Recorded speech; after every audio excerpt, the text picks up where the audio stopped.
The girl. Let her go!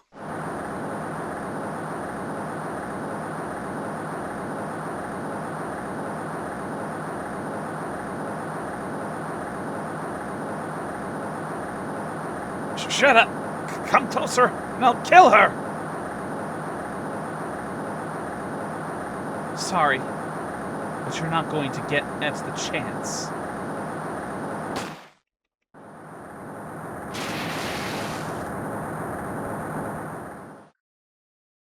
Hui.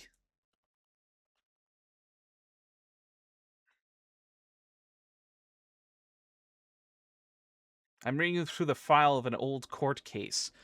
It was my first case of my longtime mentor. It was the first case of my longtime mentor, Mia Fey. Fugitive data. Why is Phoenix in a hospital? Terry Falls. Charge, kidnapping, murder. Sentence, death penalty. After escaping, Falls met with and then murdered Sergeant Valerie Hawthorne, recaptured on Eagle Mountain about 8 hours after his escape. Her very first client was a death row inmate who had recently broken out of prison. That was a whole year before me and I ever met.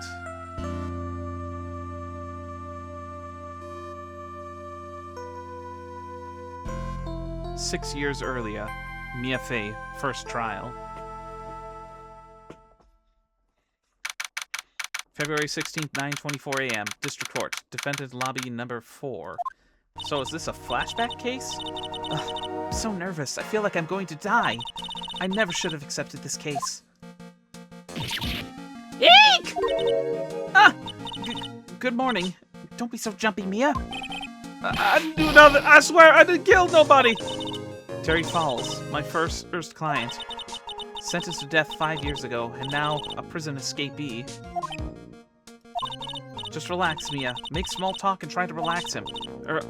So why did you escape anyway? I'm sorry. I'm sorry. My God, he's gonna break his teeth here. I didn't do nothing. I didn't kill anybody. Nobody. I never lie. I didn't escape from nowhere. But Mr. Falls, the police just recaptured you 2 days ago. Ugh. Sorry, I told a little lie. Oh boy. But anyway, I didn't do it. I never killed nobody. Sorry for asking, but you're on death row, right? Oh God! Eek! I'm really, really sorry. They sentenced me to die 5 years ago, but I was tricked, I tell you. That woman, she lied in her testimony. That's why I got the death penalty. I swear it, I didn't kill her. I could never do that. 2 days ago, he escaped from the police wagon when it crashed. Then about 8 hours later, a policewoman was murdered before the police could recapture him. The police believe that Terry Falls did it. After you escaped, did you meet a policewoman? Yeah, I did. She's the reason I escaped. So that much is true. He did meet with the victim. But I didn't kill her! She was alive when I left! She was alive! It's true! I can trust him, right? I mean, I should. Godot! Or at least I think that's him. Without the mask. You're not going to figure out the truth by just staring at the guy. Why are you here? I came to see how our little kitten was doing all alone in the big scary lion's den. I thought maybe you'd like someone to play with. Where's Mr. Grossberg? That old man is probably still in bed. I bet he's clutching an empty bottle and mumbling in his sleep. Aren't I good enough? After all, it's me, Diego Armando. What? Diego Armando? Okay, not Godot, but holy cow, the resemblance is very uncanny. I didn't say... So, Diego or Armando, the finest attorney at Grossberg Law Offices, is here for me? No. You've got it all wrong. Today, you're the finest. After all, it took an amazing amount of guts to take this case. Imagine. An escaped death row convict for a first client. Yeah, thanks. I sure wish I could get out of it, though. Relax. I just heard some good news. The prosecutor for today is fresh out of his diapers as well. Really? However, unlike a certain somebody who I won't mention, he's earned the reputation as a genius since the beginning of his law career. I have a feeling I know who. Genius? Well, it's about time to head in, kitten. Sharpen those claws of yours. It's go time. Solitary confinement cell for the condemned must be the world's loneliest place. And that's what my client ran away from. Every other lawyer gave up on him, but not me. When I saw those overflowing eyes and heard that simple childlike voice, I just had the feeling that he was telling the truth. February 16th, 10 a.m. District Court, courtroom number 4. Order in the court. Will everyone please rise? Oh God, it's the hoser judge. Court is now in session for the trial of Terry Fowles. The defense is ready, Your Honor. The prosecution has been ready for a while, Your Honor. I understand the lawyers on both sides are newcomers? Yes, Your Honor. I'm Mia Fey. Miles Edgeworth, Your Honor. Complete with that puffed up coat from the frame. So, you're the new prosecutor. Want to check the profiles? Everyone's talking about, eh?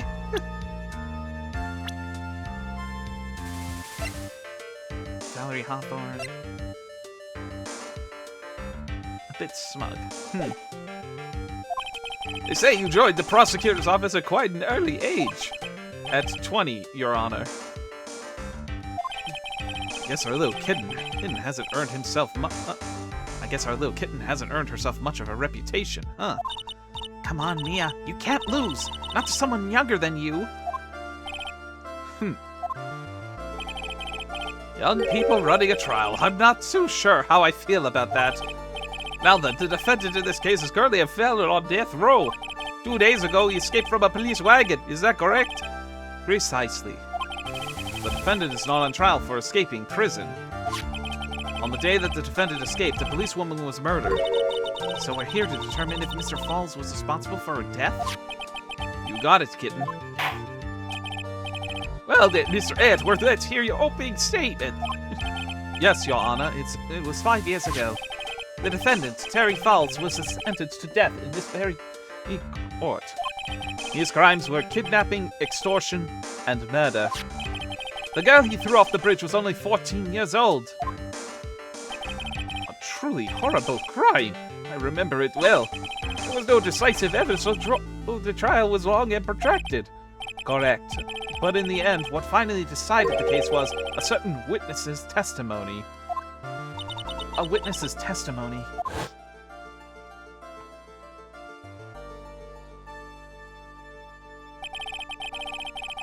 The testimony of Detective Valerie Hawthorne, the person who confronted this criminal. She arrested Mr. Falls at the scene and later testified against him. She said she witnessed Mr. Falls throw his young victim into the river.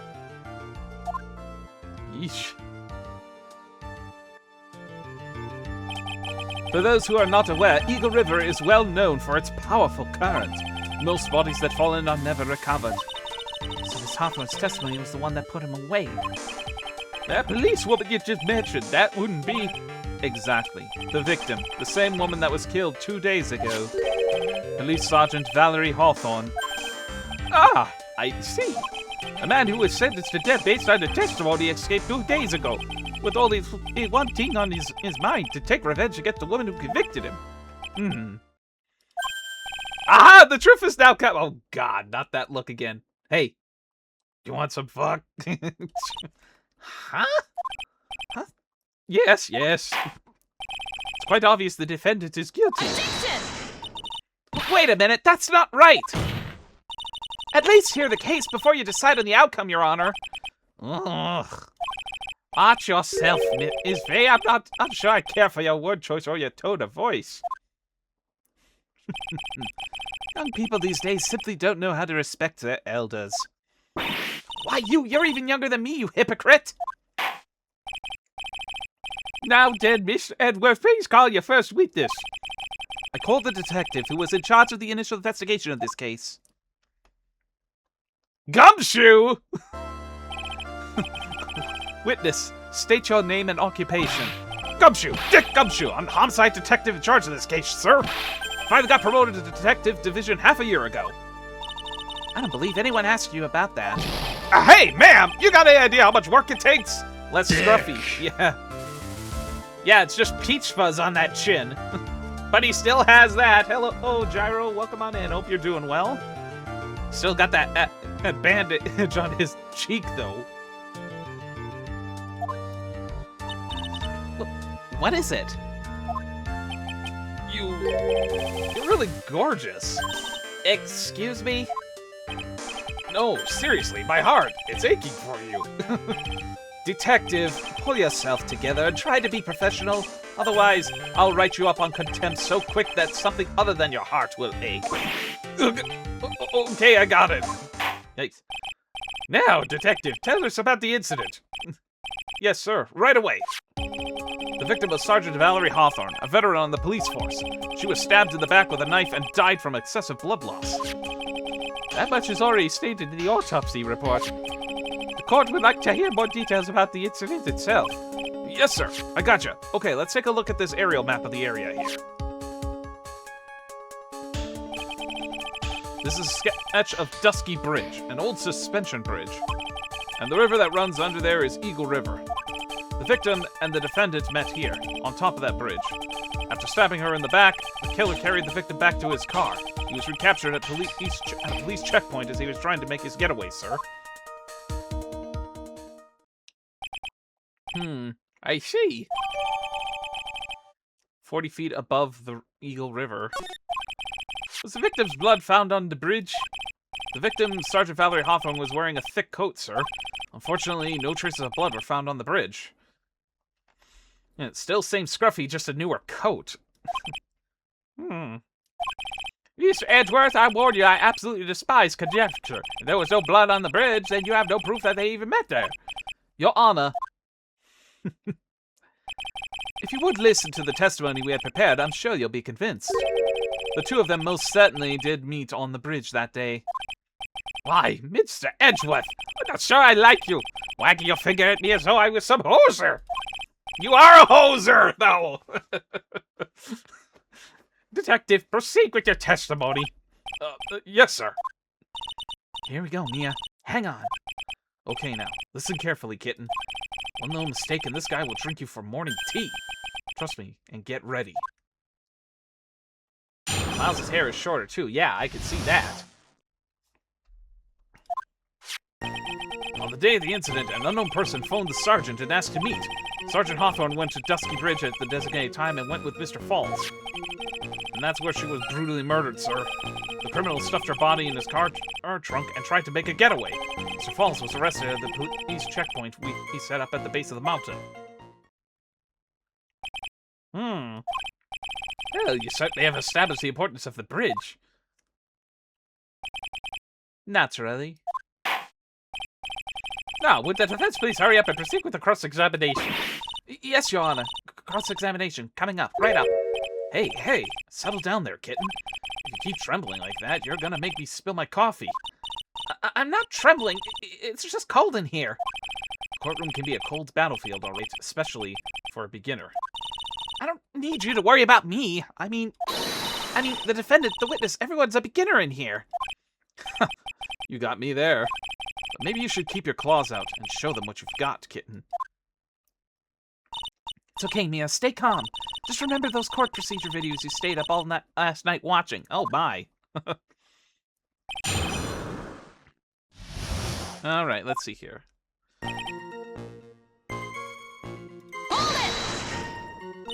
This unknown person. You have no idea who it might be, right? Well, she had to start somewhere. Sorry, but I'm afraid I do. What? The one who called Sergeant Hawthorne was the defendant, Terry Falls. What? The defendant? The defendant called her?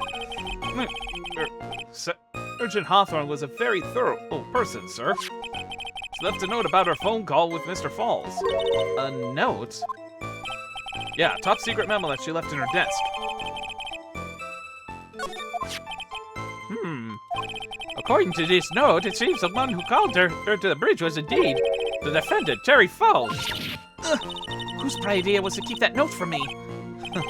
Looks like the judge is even more sure of his verdict now. Listen up. Never ask a question if you don't already know the answer. It's the detective's fault. He's the one who said unknown person. Hey now, don't make that face at me. I just said that was way because the prosecutor told me to. Was that a trap? With that cute face, I didn't expect him to be so sneaky.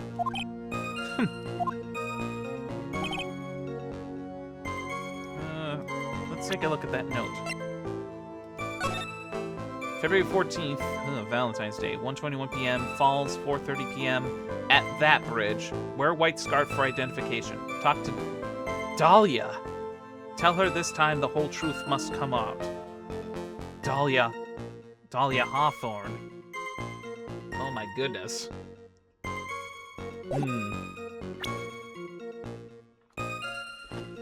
So, was this the case where Mia and Dahlia met for the first time?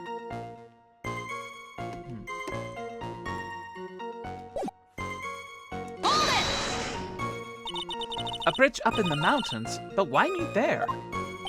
Because it is a very important place to defend it, that's why. What do you mean by that? If you remember, 5 years ago, the defendant kidnapped a young girl. He was chased onto a bridge, and it was there that he killed his hostage. Hard to forget a last name like that. And the place where all of this occurred is, of course, Dusky Bridge. The very place where Sergeant Hawthorne arrested and handcuffed Mr. Falls. He didn't react to seeing Valerie's last name. It took seeing the name Dahlia for me to finally realize. Not to mention, it's been a hot minute since that first case. Returning to the scene of the crime. How nostalgic.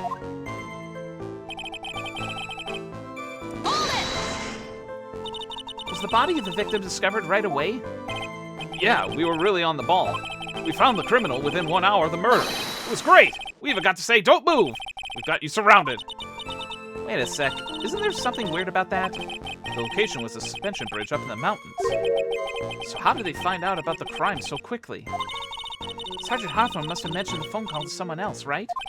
If that's what happened, then she wouldn't have been killed. She never mentioned the phone call from Mr. Falls, but she left a note on her desk about it. If only I'd noticed it earlier, maybe she'd still be alive. I wonder why she didn't mention the phone call to anyone.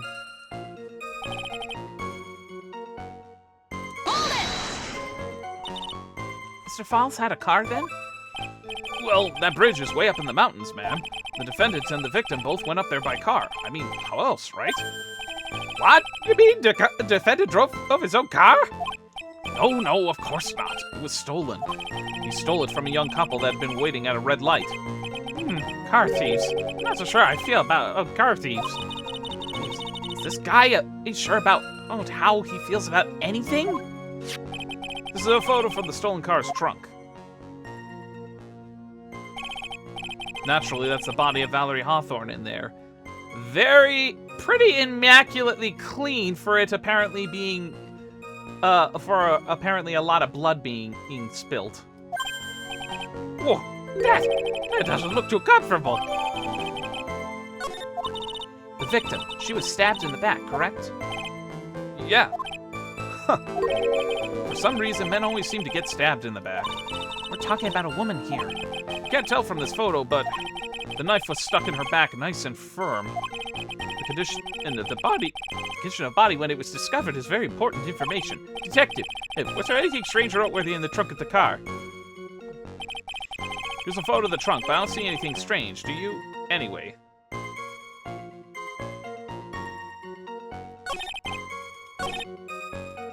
Interjects. Yeah, the lack of blood. Even if she was wearing a quote-unquote thick coat, you would think there would still be some blood patterns somewhere. What did the defendant have to say about this photo? Let me see what... Died from blood loss between 4 and 5 p.m.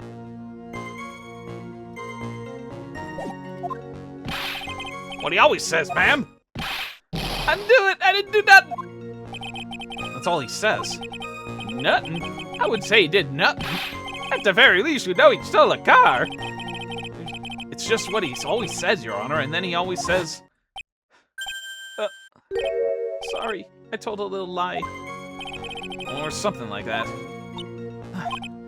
Well, in any case, it seems he was caught and arrested. Precisely.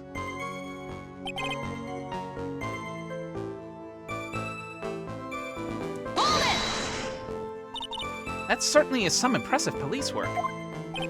Well, no, actually, it was way too close for comfort. We set up that checkpoint just after 5 p.m.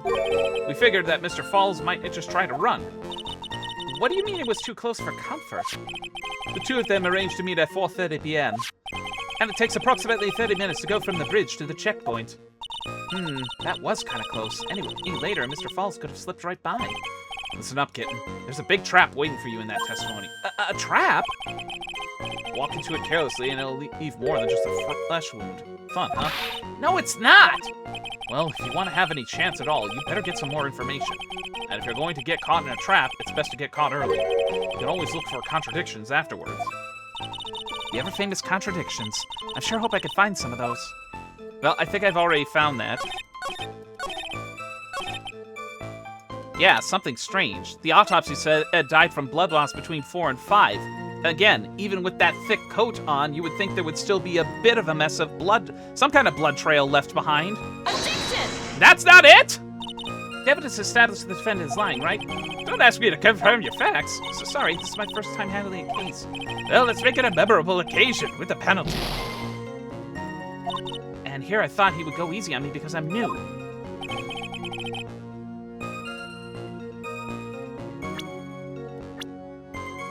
Oh my goodness. Age 20.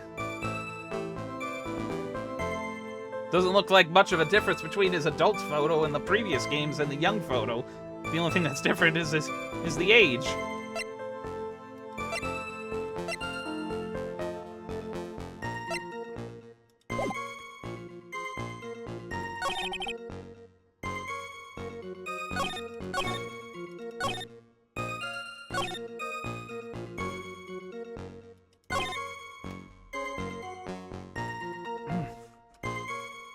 What was the one unstatement that I pressed on that was...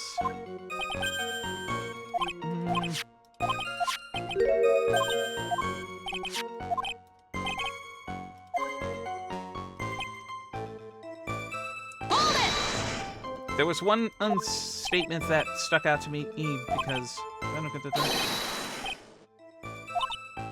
Isn't there something weird about that? Location was the suspension bridge up in the mountains. So how did they find out about the crime scene so quickly?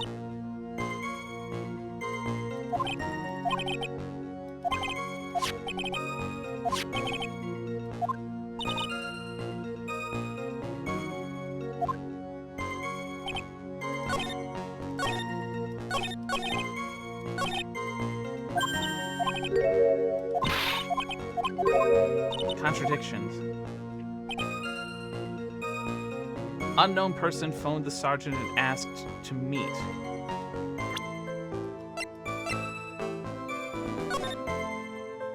It almost feels like the contradiction is blatantly obvious in this one. Unknown person.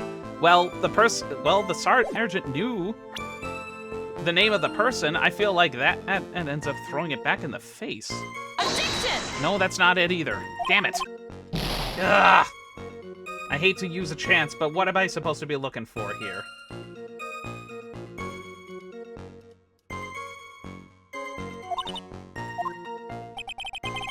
Crime photo victim's note.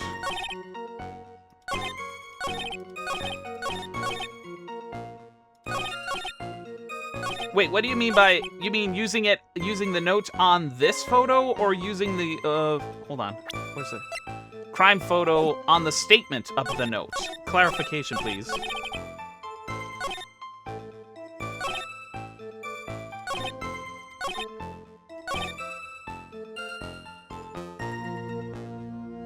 Present it when he shows the photo. Okay. Addiction! Witness!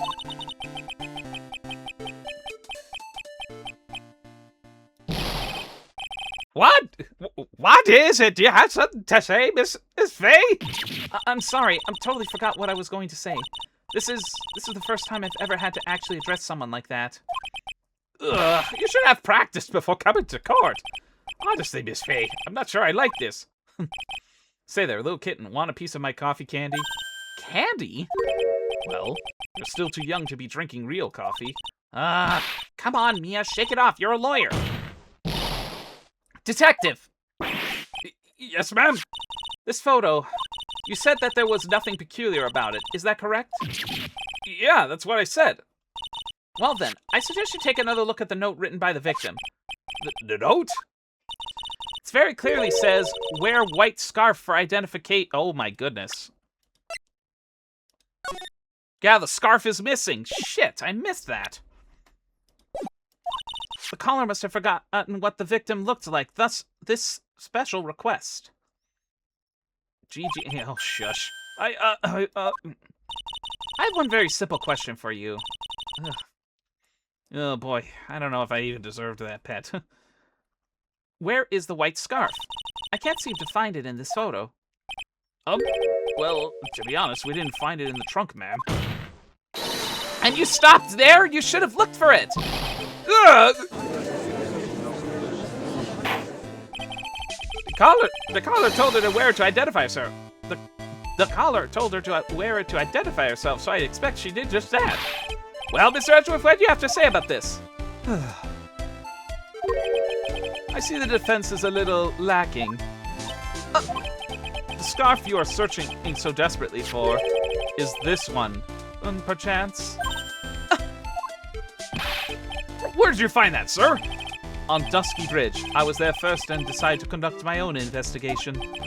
Why? Why didn't you tell me? I made the decision to keep all pieces of evidence in my personal satchel. It's the safest place I know. That hotshot sure has a flair for the dramatic. It's not exactly white as the caller requested, but as you can see, it's close enough for what it was intended for. It looks like his pets are tied in the mud. Not surprising, he was drizzling on the mountain that day. Prosecutor Edgeworth, he was intentionally hiding the scarf the whole time. The court will accept the scarf into evidence. Worn by the victim time found on Dusky Bridge. Now, if the attorney for the defense is finished embarrassing herself, I'd like to move on with the testimony. That is all right with you, isn't it, Miss Faye? Boy, would I like to wrap this scarf around his smarmy little neck. Very good. Now if we're done with this mud-covered scarf business, the prosecution moves to establish conclusively and with hard evidence that Miss Hawthorne and Mr. Falls did indeed meet on the bridge that day. Further, we show exactly what occurred there. It sounds quite promising. I can't wait to hear all about it. Everything is moving at his whim.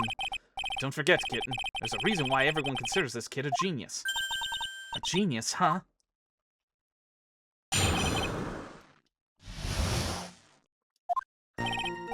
Actually, there was an eyewitness who was there when the incident took place.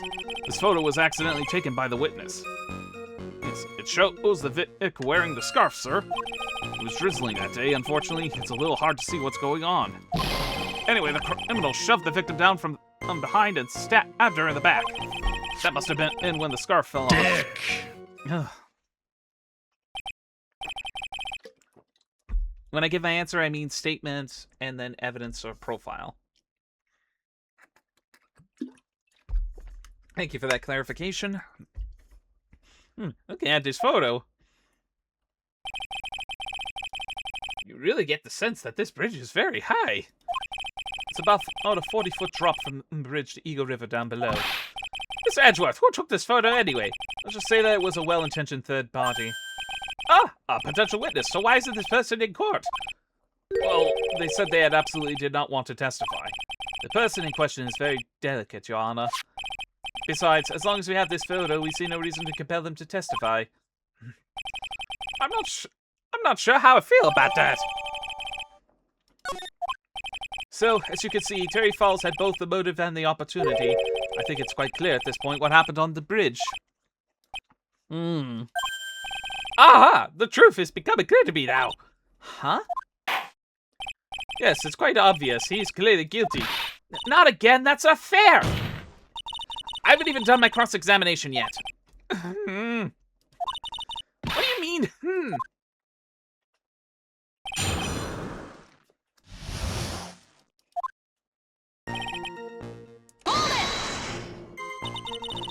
Who is this eyewitness? She's a college student. A female college student? That's right. Meaning she's female and a college student, ma'am. She doesn't do well in front of other people, so I came to testify for her. Maybe so, but as the attorney for the defense, I have the right to cross-examine her. Objection! For the time being, we are not relying on a witness's statements. That is all. What's that supposed to mean? The prosecution has other, more decisive evidence. Our case doesn't rest on the vague testimony of a female college student. A female college student, eh? It means she's female and a college student, sir. Shut up, Gumshoe! Absolutely must hear her testimony. You'll have to give us a good reason why. Please tell us about the more decisive evidence in question.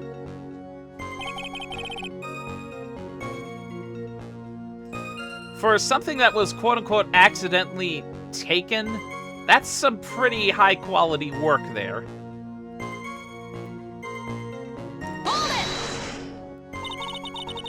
The victim is wearing a scarf in that photo, all right. So about the witness who took this photo, what was this person doing all the way in the mountains? She was taking photos of wildflowers, apparently. There are many unusual types of flora on that mountain, Miss Faye. People in the area say it's because of the spirits that live there. Spirits? Now that you mention it, this photo, this cloudy fog-like thing. Is it a ghost? I don't believe it. No, Your Honor, no. I don't think it's a ghost. Drizzling, huh? That's right. There was a little light rain coming down. The whole place was dreary. Not as dreary as the mood that is in this court right now, huh?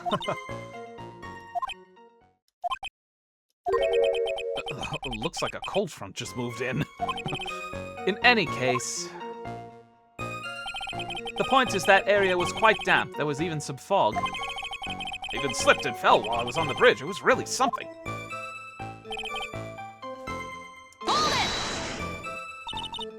Is that part of the witness testimony as well? Of course it is. Pushed the victim hard in the back and she fell right down on her stomach. I remember that happening once to myself. It was really brutal. Are you talking about seeing someone get pushed, or were you the one getting pushed? Or does it mean that you were pushed down? Or does it mean that you pushed someone down like that once? There's mind-boggling tales in the way you said brutal. I wonder if he's Canadian. I didn't think there was even a Canadian way of saying brutal. Save your nasty look for the right person. Huh? Take a look. Poor baby. Court record seems to have wet itself. Hey! Watch where you spill your coffee! Court record, huh?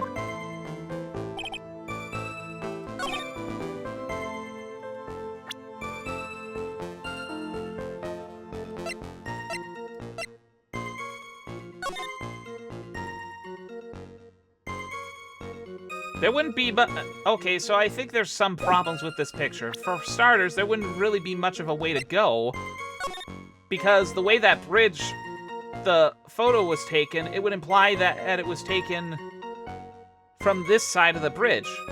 And apparently, this gap has been untouched for Lord knows how many years. So I think there's something funny about that statement, but let me see what I can... So in other words, there was a struggle between the criminal and the victim, huh? That's what the witness said. Well, it looks like she didn't remember about the scarf. But from what she said, it sounded like a pretty violent fight, ma'am. The area was wet from the rain. The bridge was probably wet too. Which would explain why the scarf was all covered in mud, but... there's something about this testimony that's still bothering me. Talk about a surprise. I had no idea there was a photo. So what do I do? You really still believe in him? Mr. Cryberry, do you? Of course I do! So the little kitten believes in fairy tales, huh? In that case, the answer is obvious. If what you believe is the truth, then that means that somewhere hidden in that testimony is a contradiction. One huge contradiction waiting to be discovered. That's your chance.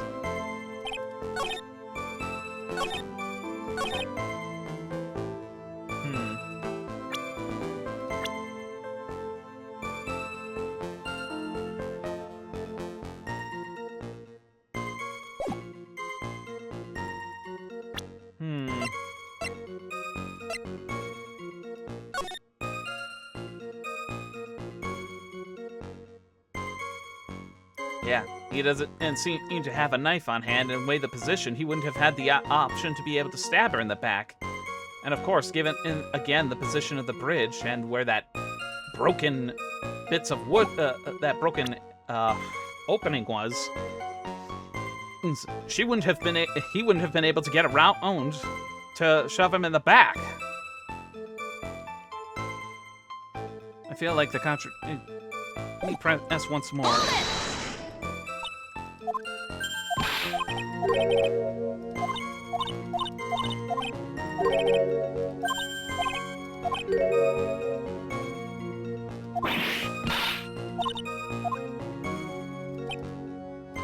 I feel like that was a hint as to what evidence is to present. This is what sticks out to me. Objection! Are you kidding me? I am not doing well today. Oh my god.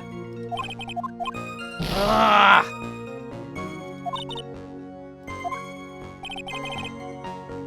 This is not going well for me. I don't know if I'm just being distracted because of my voice acting or what, but I'm not thinking clearly on this. Okay, what is the answer? I may as well go into story mode at this rate, and I don't want to do that. Crime photo when he says the killer pushed the victim.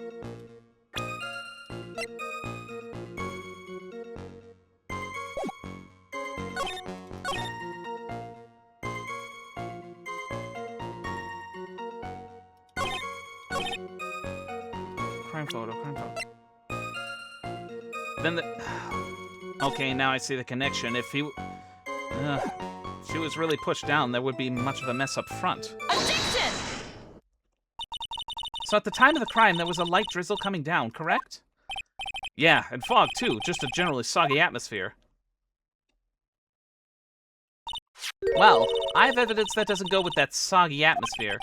This is a photo of the victim's body that was found in the car trunk. Considering the conditions at the scene of the crime, something isn't right.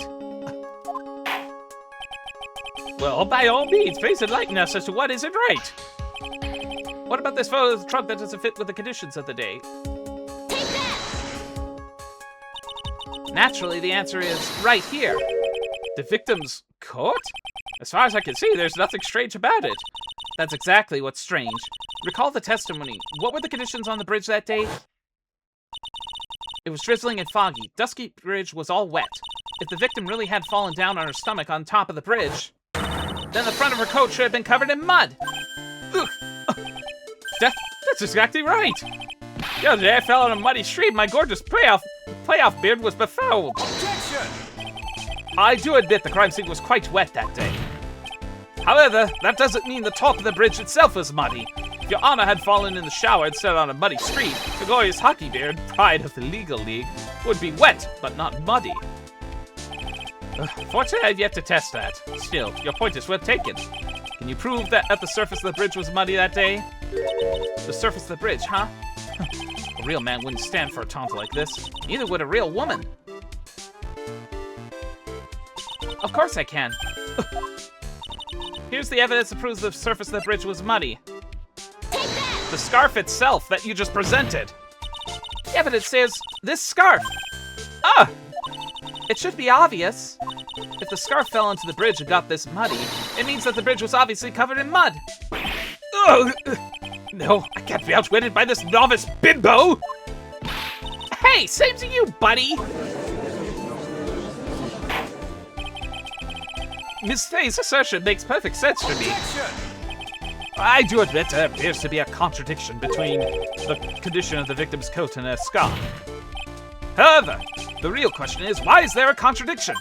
Huh? For every contradiction, there exists an explanation. Okay, now I've really gotta... Unfortunately, there's no way to delete save data without me actually going to the system and removing it. Let's look at what the explanation in this case may be, shall we? All right, it's not like he's really giving me a choice here. You're doing pretty well for a little kitten. Mr. Armando! No matter what he says, a contradiction always comes down to a lie. It's either the victim discovered in the trunk, the witness's photo showing the defendant to the victim, or the witness's testimony that said she saw the moment of the murder. Just relax and think it over. It's pretty simple, isn't it? The false evidence is one of those three. What you said just now, I'm not sure I like that. That wasn't me, Your Honor. It was the coffee aficionado over there that said that. This court is not in the habit of accepting false evidence, you know. Blame it on him, Your Honor. He's the one trying to slip false evidence into court. But we won't let him. We'll expose his evidence as a flimsy scam, and it really is. Yes, the false evidence in this case is the...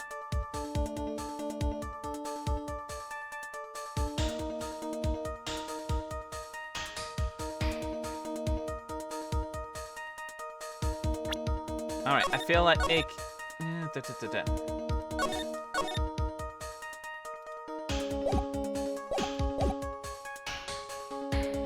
I'd say it's the witness's testimony in this case. It's a no-brainer, obviously. It's the witness that's suspicious. During his earlier testimony, the detective pointed out a crucial fact. The criminal shoved the victim down from behind and stabbed her in the back. Now, is that testimony exactly what the witness claims to have seen? Thank you for the pets. Yeah, that's what the witness told us. But again, there's a lot of iffy stuff about that testimony. That testimony is filled with holes. After all, the victim's coat isn't dirty at all, let alone wet. That's true. Even if the body was discovered half within an hour of her falling down, even if the bridge itself wasn't muddy, her coat would still be a bit of a mess from it being wet, and it's not going to dry out that quickly in the trunk of a car. That's true. Huh, it's not just true, it's the truth. There was truly a decisive witness in this case. I'm certain that boy Wonder over there would have called them in the first place. Your Honor, the defense requests to cross-examine the eyewitness. The testimony presented so far is not only vague, but it's contradictory as well. Well, Mr. Edgeworth, it appears that we'll need to hear from your mystery witness after all. You should brace yourself for the brutal truth. Your Honor, the prosecution has no intention of hiding the witness from the court. We are prepared to present our witness at any time. Very well. Please bring forth your witness at this time. What Mr. Edgeworth said kind of worries me. What does he mean by the brutal truth?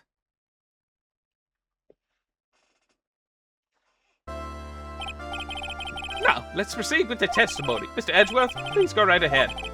Thank you, Your Honor. The prosecution summons the one who saw the events that day with her very own eyes. This is it, Mia.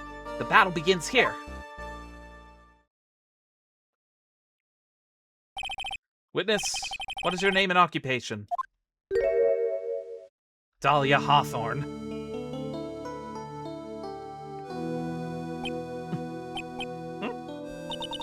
Everyone is so silent that I can hear their hearts going pitter-patter. Oh, when I look at you, how could I put it? You look as scrumptious as a double-double O at a dozen donut holes. What the hell is a double-double?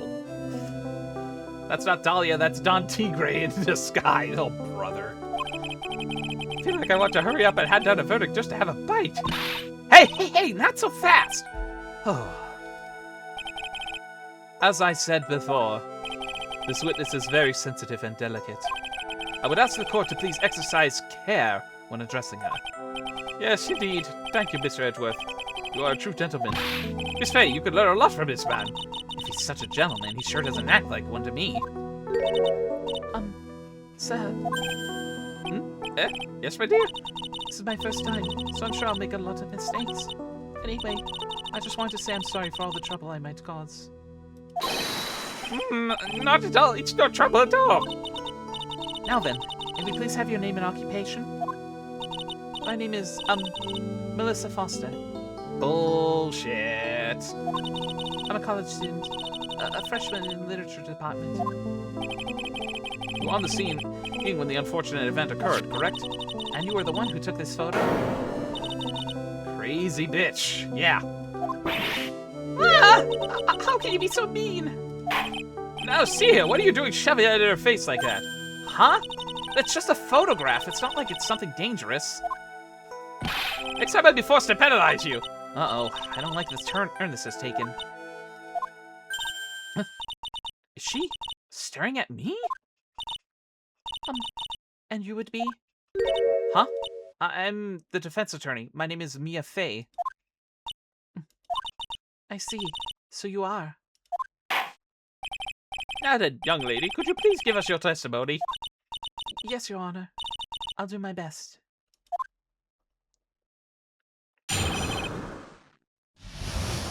Well, they say every rose has its thorn, or in this case, a dahlia.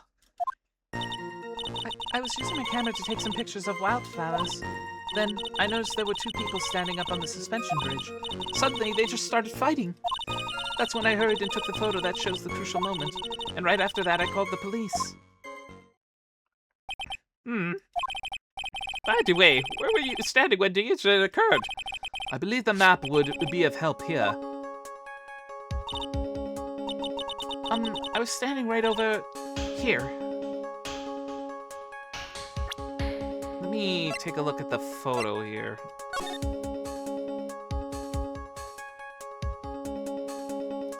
It would line up because that's the cliff. But if she was standing right there, then that would mean, yeah. If there's that big hole in the bridge, then there would be no sense for her for Valerie to be standing right there at the edge of danger. We're standing in a beautiful field surrounded by tall cliffs. So you took the photo from that location, eh? I brought the camera I was using at the time, just like Mr. Edgeworth asked me to. Oh, what a cute camera. It's just like its owner. Oh, brother judge. Melissa Foster took the witness photo with this small but powerful model. All right then, Miss Fay, time for your cross-examination. But I warn you, make the witness cry again and you'll feel the wrath of my gavel. Oh boy. A penalty thing again?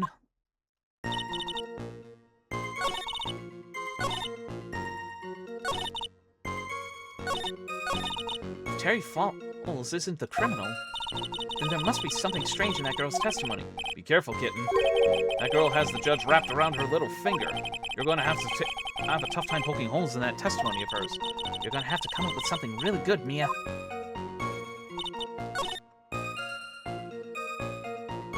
Hold it! Was there anything strange about the two of them? I'm a bad girl. I know I am. It looked like they were having a really serious conversation up there. So I decided to watch them, like some kind of peeping Tom. No, not at all. Everyone is like that. I love watching other people fight, too. In fact, I can't get enough of it. Actually, that's why I took this job in the first place.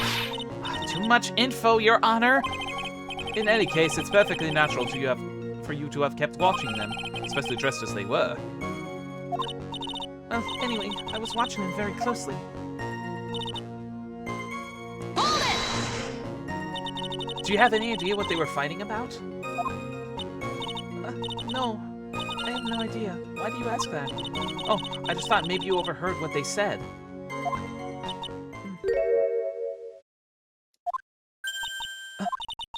I would never eavesdrop. I've got more class than that. That's right, Miss Fay. Don't drag the witness down to your level. Ugh.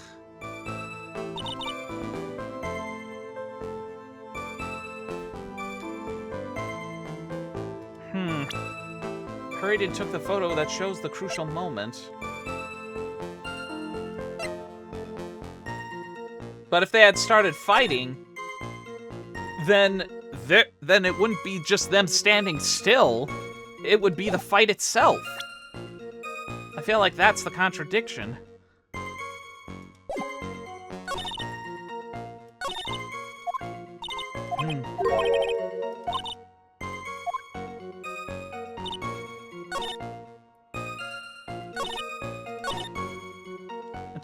Shows the crucial moment of the fight or of the death.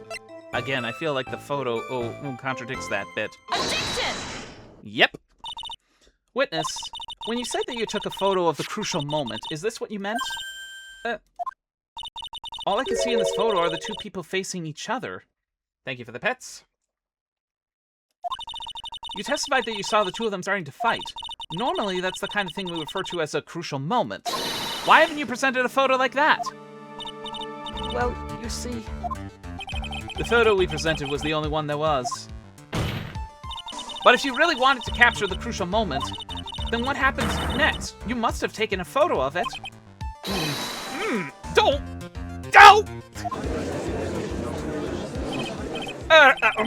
My apologies, young lady, but Miss Vey's assertion is not without a certain amount of merit. You can certainly downplay a situation, can he? I'm sorry. I'm a very bad girl. I used it all up. The film, I mean. You ran out of film? This photo was the last one. What?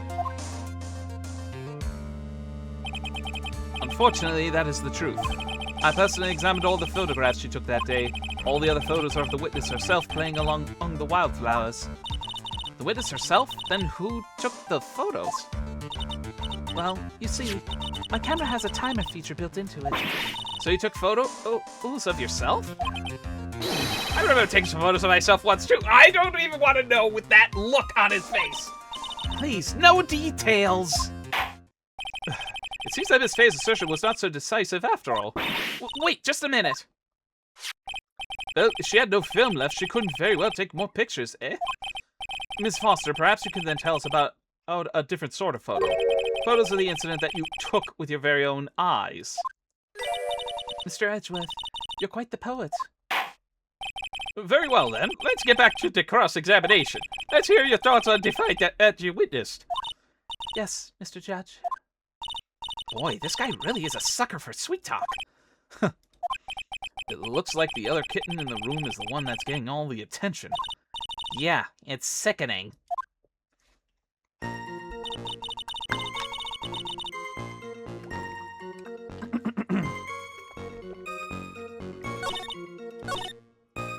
Oh my god, it just went back to...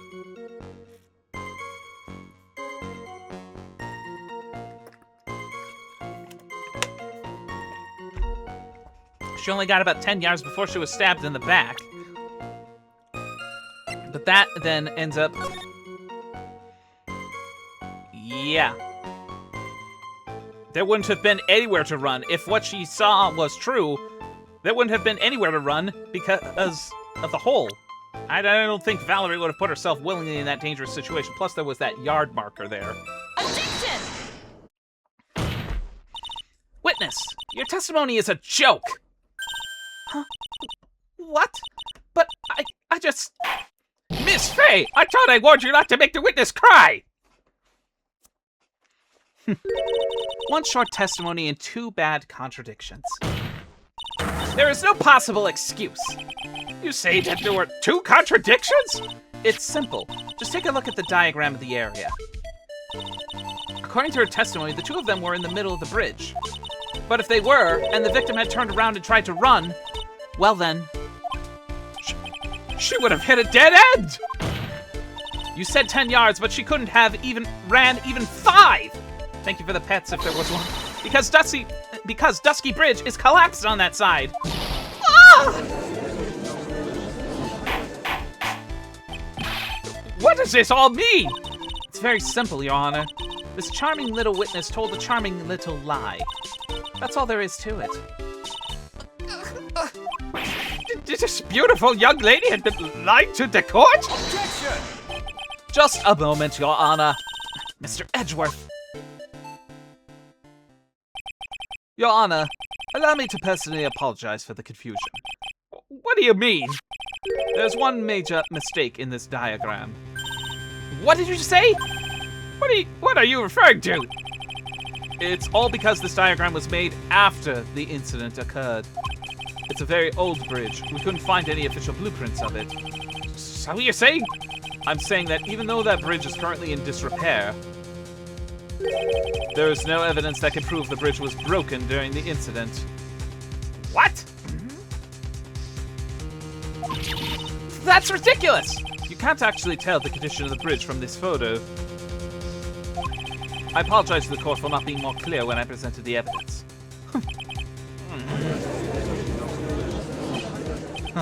That guy is good. Huh? What do you mean? He planned it from the beginning. He's a genius, all right. The bridge had an updated autopsy report. What?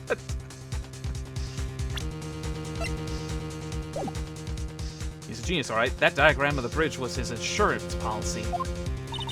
What? That coward! Well, Miss Faye, it seems you've once again made a reckless accusation. Huh?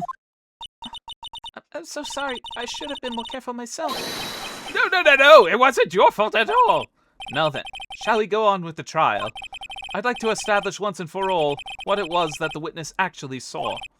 Indeed. All right, young lady. May I ask you to please proceed with your testimony?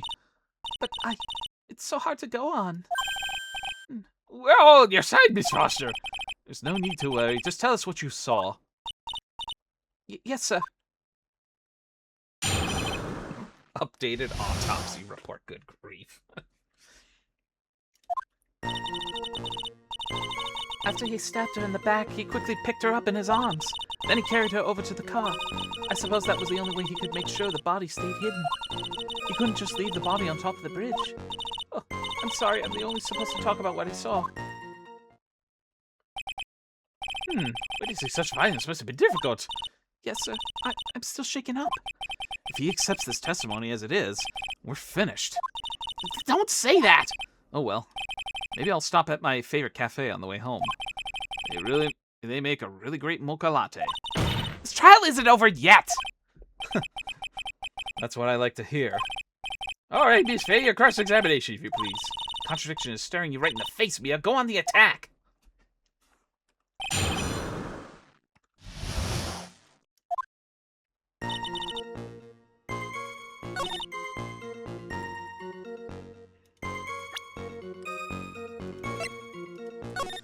But if it's true that she was on this side of the cliff and only had a vantage point of seeing these two, of seeing the murder, the victim and the accused here, well, I suppose it wouldn't be too much of a.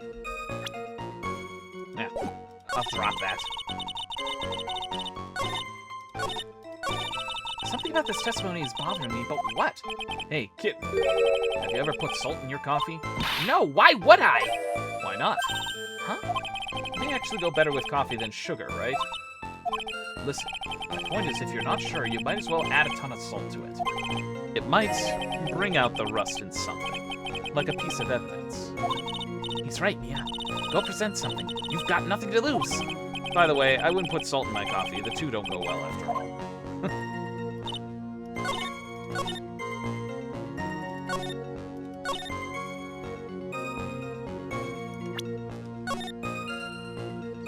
Should be able to press on the statements fine. Okay, thanks for that heads up.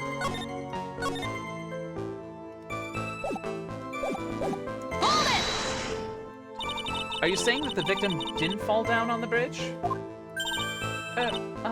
Actually, maybe she did fall. Of course she didn't fall down on the bridge. If she had fallen down, this photo wouldn't make any sense. If that was the case, her coat would have been all muddy. Objection! If you don't mind, I was asking the witness. No need to be so rude. Well, young lady? Of course she didn't fall down. The man in the prison uniform grabbed her before she could. We're one step too slow. And then, what did the defendant do after that? Oop.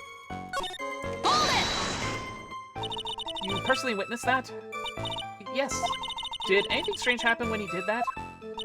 Well, I don't know if you'd call it strange or not. But that's when the victim's scarf fell out. You mean this scarf? The words match what we found at the scene. I don't see any problem.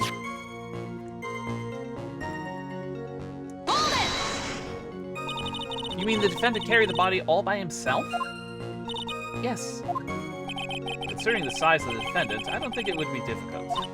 Yes, but let's remember they were on a narrow bridge that was ready to collapse. Is it even possible for him to have carried a dead body on a bridge like that? Objection! Well, the fact of the matter is that he did. That kind of talk is just silly. Wow, why did he get so emotional all of a sudden? Miss Faye, if you think there's some other possibility, please share it with the rest of us.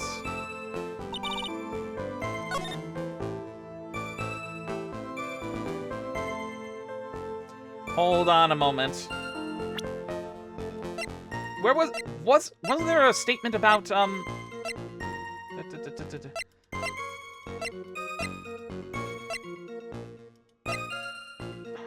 on a moment.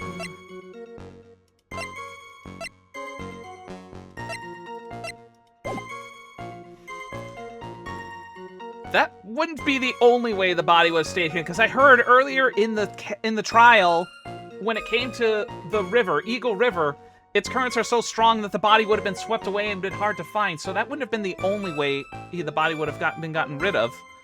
But the question is, what would be? Unless, hold on, is there some extra notes on this one? No, there isn't. I feel like it'll come back to that diagram, but let me press on to other stuff. Hold it! Why do you say that? It's already a broken down bridge hidden away in the mountains. Doing anything more to hide the corpse would be going overboard, wouldn't it? Yes, but that mountain is famous among hikers. A surprising number of people go up there. But it's February, right? And it was raining that day, correct? There's also a small temple and a channeling dojo there. You know those monks. They just love cold, isolated places. I think the witness is trying to say that the corpse could have been found at any time. Besides, the witness is merely reporting what she witnessed with her own eyes.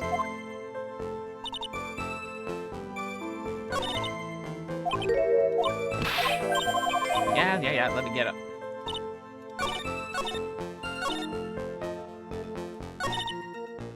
Okay, I'm just gonna go on my gut for this one, because I feel like because it's the only thing that explicitly mentions about Dusky Bridge and Eagle River.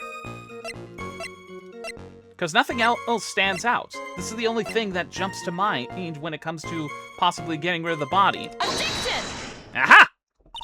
A killer not wanting his victim to be found. I can understand that. However, the idea of moving the body for that purpose is clearly odd. There was a much easier way to make sure the body wasn't found. Well, what is it? Take another look at the map of the area and you'll see how. There's a river right below the bridge. Earlier, Mr. Edgeworth pointed out something interesting about the river. Aha! I was waiting for that. For those who are not aware, Eagle River is well known for its powerful current. Most bodies that fall in are never recovered. In the kidnapping case 5 years ago, the victim's body was carried away and never found. If 10 murders were to occur at the same spot above Eagle River, you can bet your boots that every other killer would have tossed the body in the water. Order, order, order! I'm not sure if I care about the way you put that, Miss Faye, but I must admit it does seem odd not to have thrown the body in the river. Well, Mr. Edgeworth? How sad. Perhaps Miss Faye would do well to try taking a dip in the river herself. After all, you claim to be such an expert in the ways of nature. What are you talking about? My point is that no matter how odd you may find the killer's method of body disposal, the fact is that this is what the killer did. None of your arguments have anything to do with what the witness saw. Quite true. Miss Faye, it seems that your assertion is without merit after all. Addiction! But what the witness claims to have seen is totally ridiculous. Objection! Surely you can't deny that the body was found in the trunk of the car. That's certainly consistent with what the witness has told us. Please, witness, go on with your testimony. I'll try. All you have to do is tell us only what you saw. Otherwise, the mean lady might yell at you again. Who's he talking about? All right, I'll do my best. We've reached the Allegro.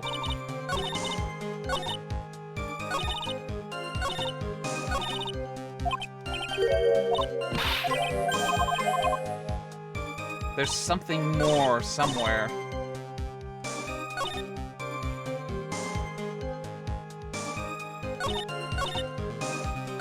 Hold it! And you're absolutely certain that it was my client who was carrying the body. Well, he was wearing a prisoner's uniform, but as for his face... So you're saying you didn't get a clear look at his face? Oh, they were far away and it was raining as well. I thought I was only supposed to say exactly what I saw. Excellent, you're a remarkably honest young woman. Something about this... Hold it!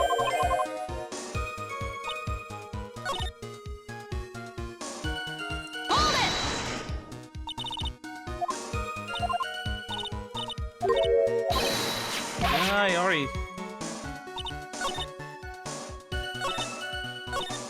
Hold it!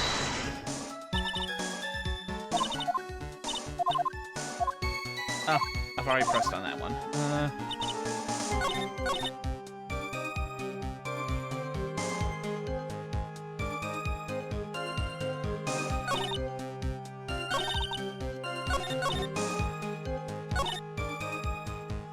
So there's another glaring contradiction somewhere, but what? Let me see here.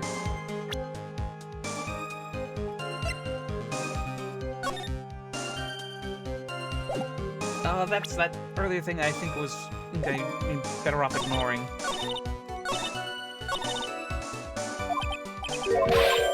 Yeah, the salt algorithm. Ugh.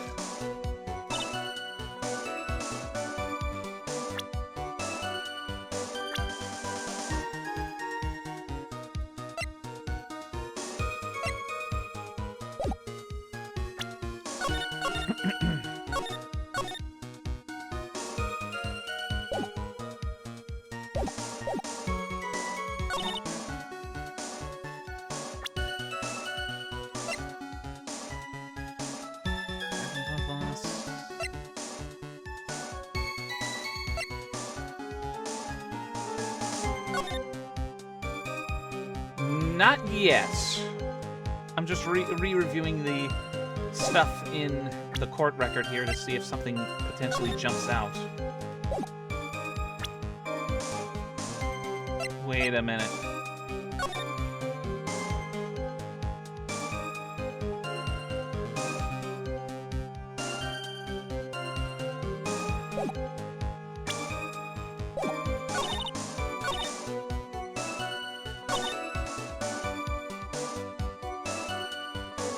I now have a feeling it's getting close to where this victim's note might come into play at some point.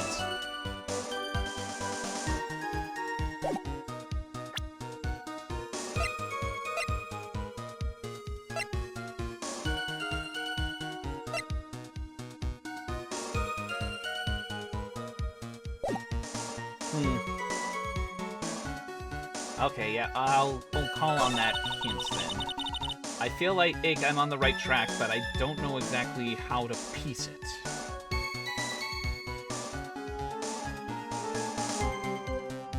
Broke into the trunk.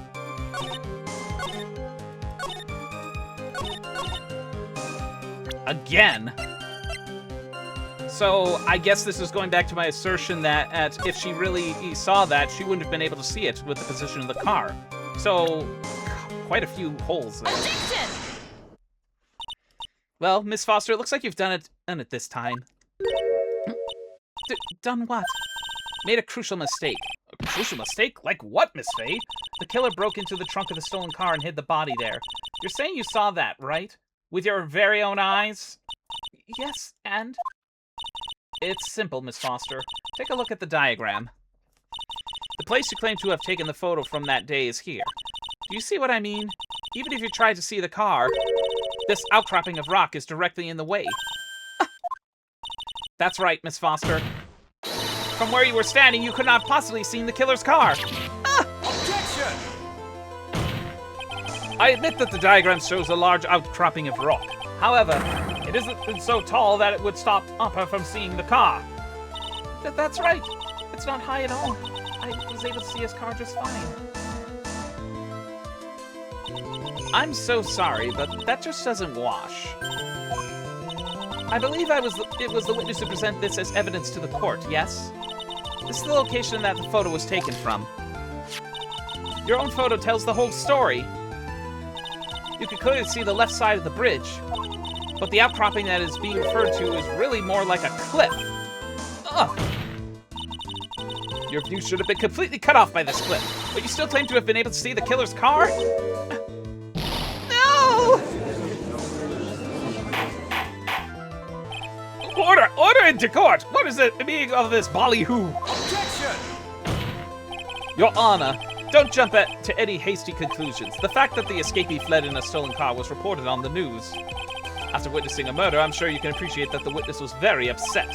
She must have heard about the stolen car and convinced herself that she saw it. But she was repeatedly warned before starting her testimony. She was told to testify only about what she saw with her own eyes. Oh. Mr. Judge, what is it? I think I must have remembered things wrong. Hold it! Hey, wait a minute. You can't just say that. Objection! Miss Faye, no one on the face of the planet is perfect. Yes, indeed. Quite true. You know what they say. To err is to human, to forgive divine. I'm inclined to give the benefit of the doubt to our witness here. What? That's not fair! Save the tears for later, kitten. Mr. Armando. Don't look back until the trial is over. Now is the time to go forward. But that wasn't fair! Okay, kitten, you need to relax. Then you need to remember. The other kitten's testimony. The killer broke into the car, the trunk, hid the body. So tell me, how did she know that? How did she know that he broke into the trunk? Ah!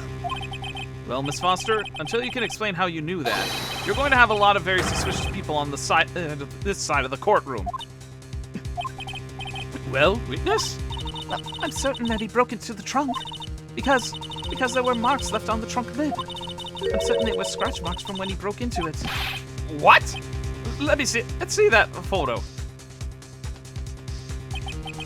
It's true. He certainly looks like scratch marks around the keyhole. It's obvious that this trunk had been broken open. Well, Miss Faye, are you satisfied? The judge is on our side. I can't make any mistakes here.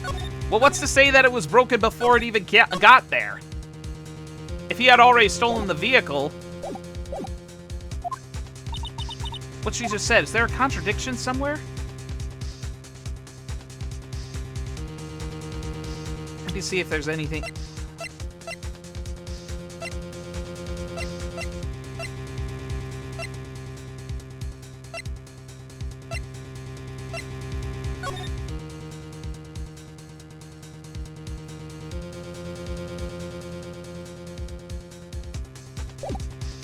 But if he had stolen the car, then he would have had means to open it already.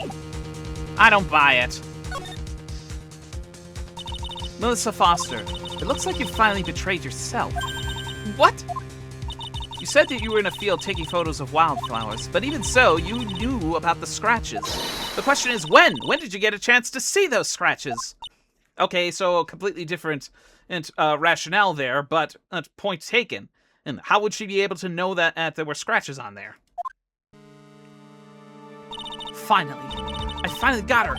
I'm getting pretty tired waiting over here. Then perhaps it would be faster if Miss Faye explained herself. Your Honor, there's only one possible explanation. Get myself a drink here. Dick! Dick to who?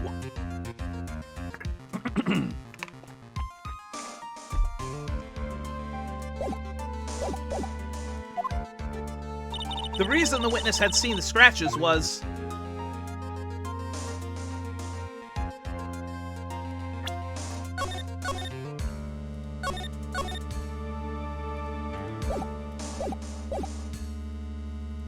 No, passing by, it would contradict everything. Didn't you just save? I was being overly cautious.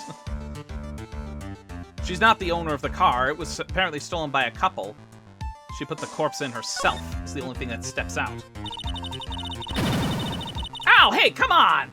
What was that for? There's only one way that the witness had the chance to see those scratch marks. Yes, what is it?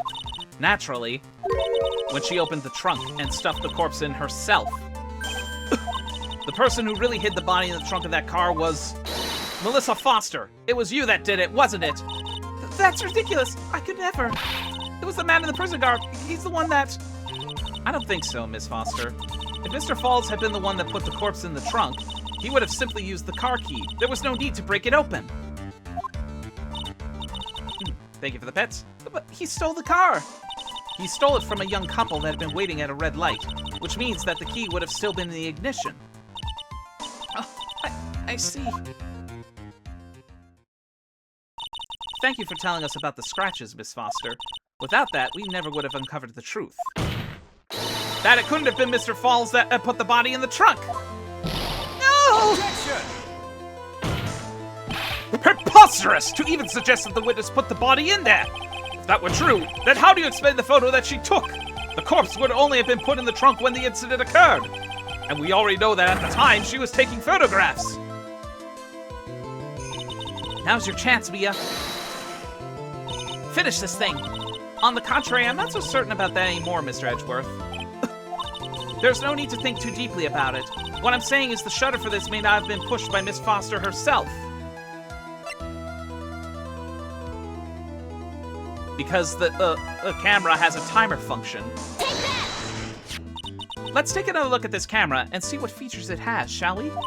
It has a timer built into it, even a mini tripod. Why, it's almost as if she brought this camera just to take this picture. Objection! What are you trying to say then, Miss Fay? That when the crime occurred, Miss Foster wasn't in the field as she claimed? Well, if she really did use the camera's auto timer, then the answer is yes, she was somewhere else. Exactly, she was not in the field.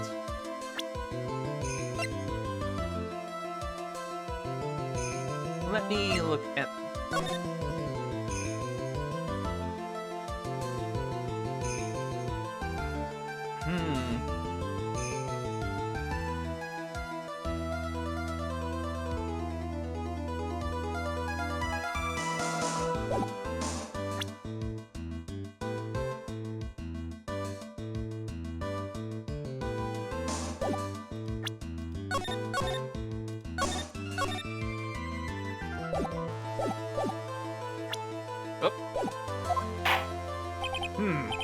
Would the defense please explain this further?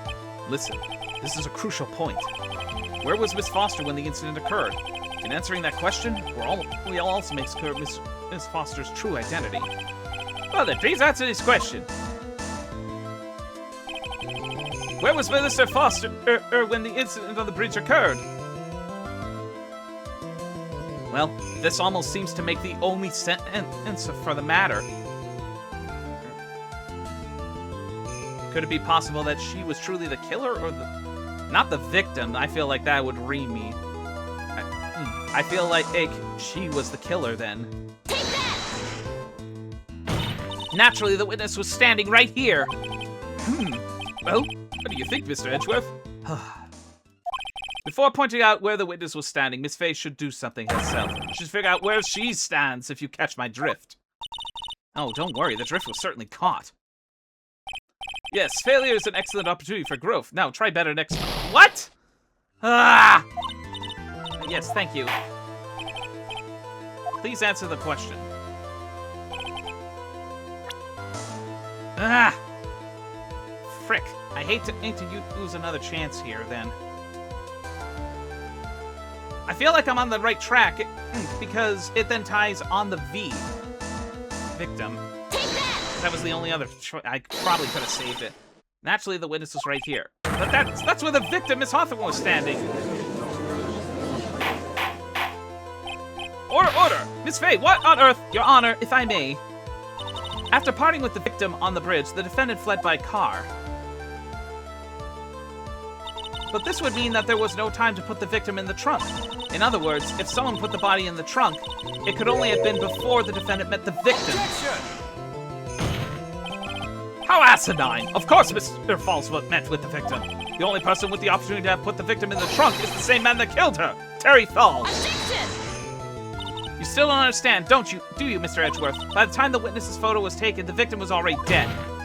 The person in the photo was not Valerie Hawthorne. Objection! What? I never heard anything more ridiculous in my entire life. Then who exactly is the victim in this photo? It's obvious, is it? It's your own witness. What? It's the only possible explanation. The woman that Mr. Falls found on the bridge that day was not Valerie Hawthorne. It was you, Melissa Foster. Me? Let's remember that it was raining and foggy on the mountain that day. Mr. Falls had believed himself that the woman in front of him was Valerie Hawthorne. Objection! But the defendant knew Valerie Hawthorne very well. After all, she was the woman whose testimony helped get him convicted. Objection! But since then, my client has spent 5 hard years in federal penitentiary. He couldn't remember exactly what she looked like anymore. Don't just make this up as you go along. Where's your proof? I've got it all right here. This piece of evidence will blow this case wide open. At the time of the incident, Mr. Falls had forgotten what Valerie Hawthorne looked like. Oh my god, shit!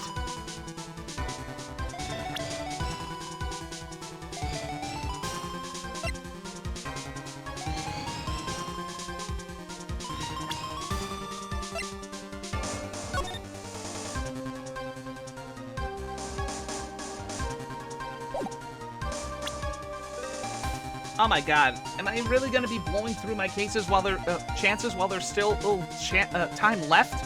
Frick, I should have saved that last one because it was just a matter of switching my hunches around.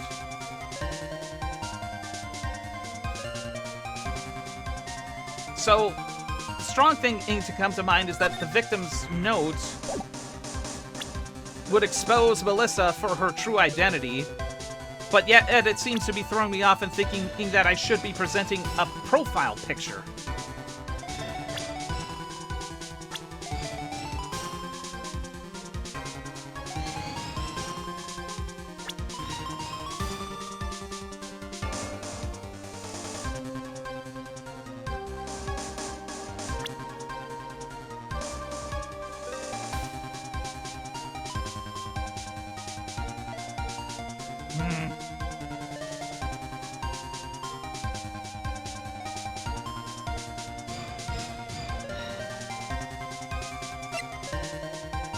Okay, is the hint going to be either a profile picture or evidence? That's all I would need to know. Because it's coming down to 2 pieces. It is evidence. Then that's what I was thinking on. Take that! Mr. Falls had forgotten the victim's face. That's why he needed some piece of identification, namely this muddy scarf. It was Mr. Falls who requested that she wear the scarf to identify herself. That's already been proven by the note the victim left. In other words, as long as you were wearing a scarf like he asked, anyone could have pretended to be Valerie Hawthorne. Well, what do you have to say to that, Melissa Foster? No!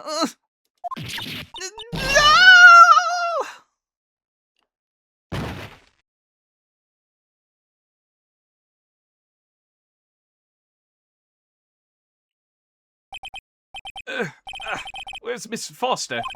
She's collecting herself in the lobby. It's obvious that Melissa Foster did it. She hid the body in the trunk and disguised herself as the victim. She set up the camera to snap a fake photo of them together. The only question is, why did she do it? Well, isn't that obvious?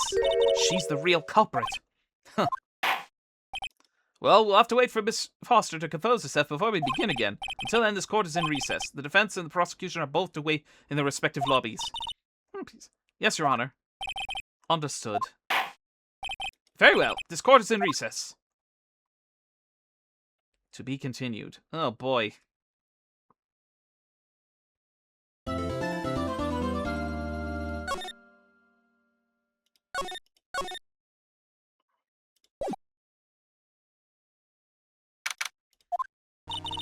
Mr. Falls, I'm sorry. I did warn you the difficulty would shoot up.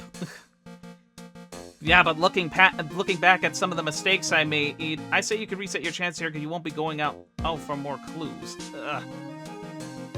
Are you certain that would be allowable under even my own rules? I want to say thanks, you're really good, you really hooked me up. Thanks, we're almost there. Once I prove that she committed the crime. Yeah, but there's one more big obstacle we've got to get past. Obstacle? There are no investigations. Yeah, motive. Why would Melissa Foster kill that policewoman anyway? Motive, huh? Anyway, we're still badly in need of information. Information, right. What we need the most is info about this Melissa Foster herself. All we know is that she is a student studying literature. And one more thing. What is it? Well, the incident that happened 5 years ago, of course. The kidnapping murder case that Zebra Boy is on death row for. I didn't do nothing, I didn't kill anybody, I never lie. Well, Mr. Falls, in that case, tell us more about it. About what happened 5 years ago. Okay, I trust you. That day, 5 years ago, I dream of it every day. This picture, it reminds me everything. Bridge looks same, just like then, 5 years ago. Like it could fall apart at any minute. So it's been broken like that for at least 5 years. Sorry, buddy, but you sound like that, like the one that could fall apart at any minute. It's true, I did kidnap her. 5 years ago, I kidnapped my girlfriend, Dahlia Hawthorne. Your girlfriend? Huh? Hey, hold on there. Did you say Hawthorne? The victim's last name. Dahlia Hawthorne. Valerie's little sister. What? Are you serious? The girl. Let her go.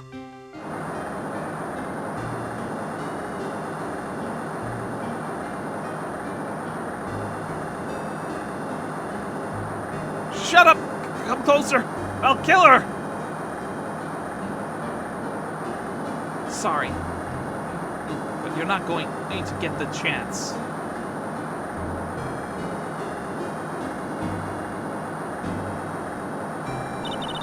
The detective back then was Valerie Hawthorne.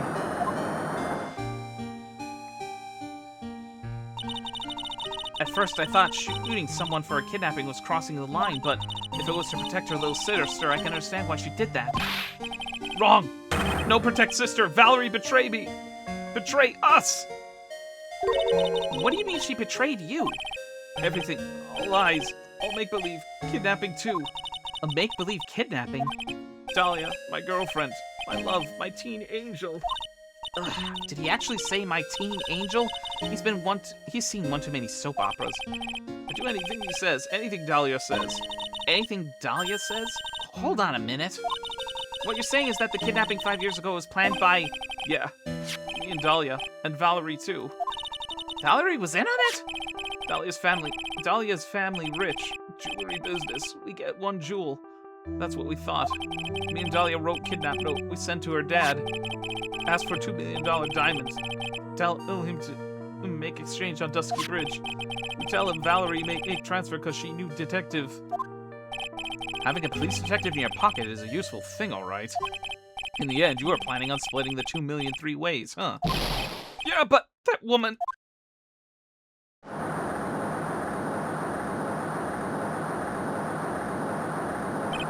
That woman, Valerie, she'd do it for real. She shot at me for real, me and Dahlia. I was shot in the arm. Dahlia, she jumped in river.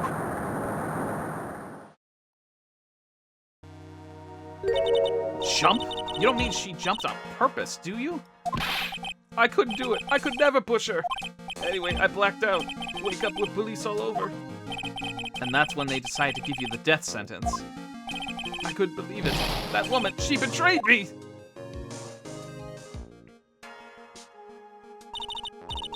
That man, Terry Falls, he killed her. He threw her off the bridge. He threw my beloved sister into the roaring river 40 feet below. These 5 years, all I wonder is why? Why did she lie? That's all I want to know. So that's why you called her. You wanted to hear the truth from Valerie herself. Yes, but I forgot what she looked like, so I tell her to wear a scarf. I don't want to hurt her. Just ask why. Why did you lie? Why did you betray me? I just want to hear answer come from her mouth, that's all. So that's why you made a crazy escape like that. Just one thing, zebra boy. My senses are tingling all over. Tell me, Mr. Falls, where is it? Huh? Where's what? Where's what? Come on, kitten. The ransom. The $2 million diamond. What is that, a blood diamond? A literal blood diamond.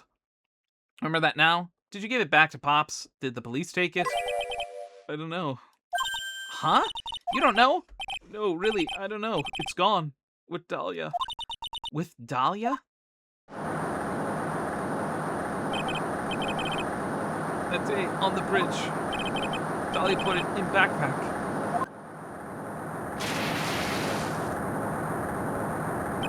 Now gone with Dahlia. Gone forever. Into the river.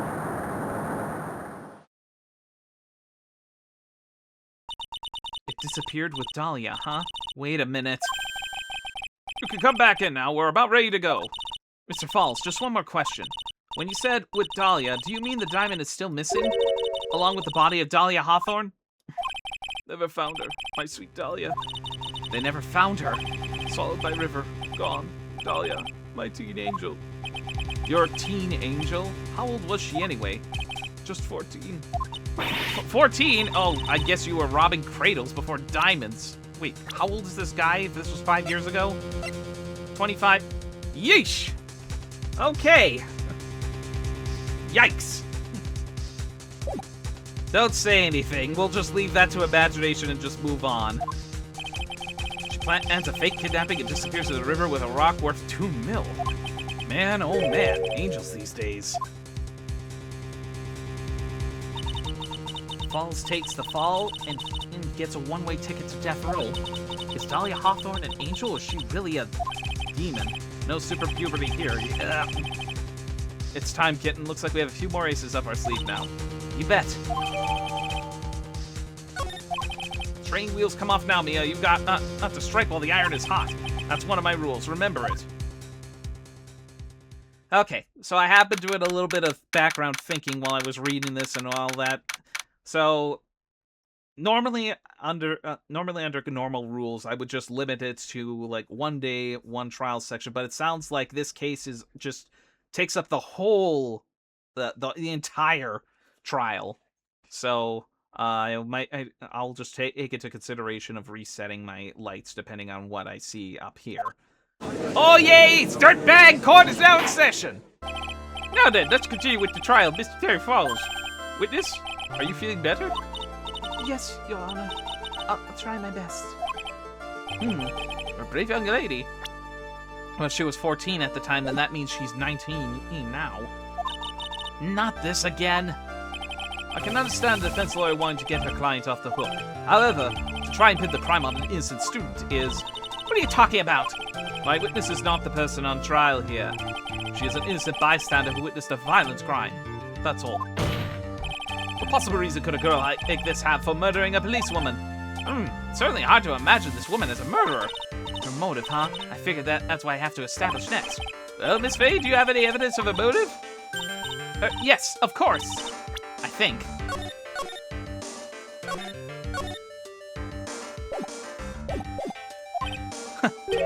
You're still acting as tame as a kitten. Mr. Armando, listen. A lawyer is someone who smiles no matter how bad it gets. Smiling on the outside while your guts are twisted in knots is a mark of a pro. Maybe so, but I wish you would quit grinning at me like that. Excuse me, may I speak, Mr. Judge? Of course, Mr. Judge is ready anytime you like. I'd like to say something. Some people here are suspicious of me, right? That's why. I at least wanted you, Mr. Judge, to know that it's not true. I see, you're such an honest and upstanding young lady. Looks like this witness is a real professional. What do you mean? Look at that 100-watt smile. Just when things are getting darkest for her. Click! She lights right up. Very well then, let's hear what the witness has to say.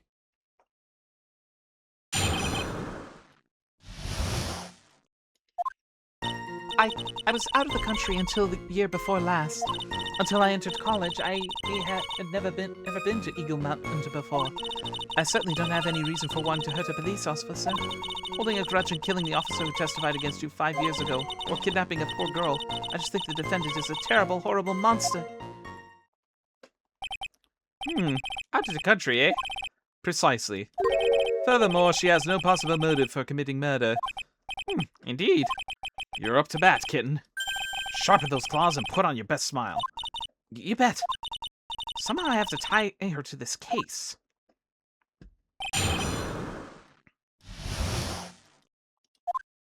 Yeah. I think I'll take up your suggestion on this one. Because otherwise there's going to be a lot of backtracking on this one when it comes to like the saves and whatnot.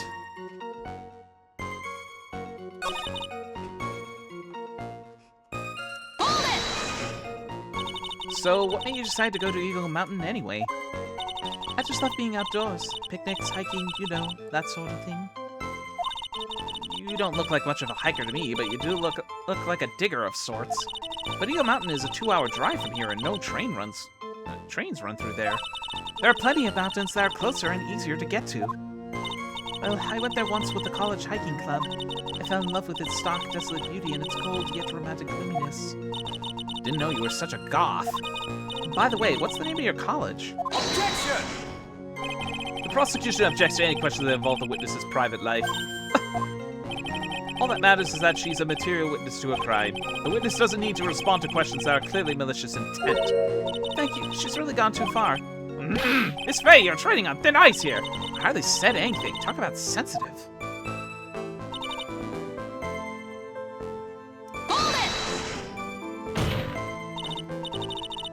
Perhaps, but your behavior that day was very suspicious. Not only have you contradicted yourself here in court, but you know things that you shouldn't. For example, the scratches on the trunk of the car. Well, that's... Objection!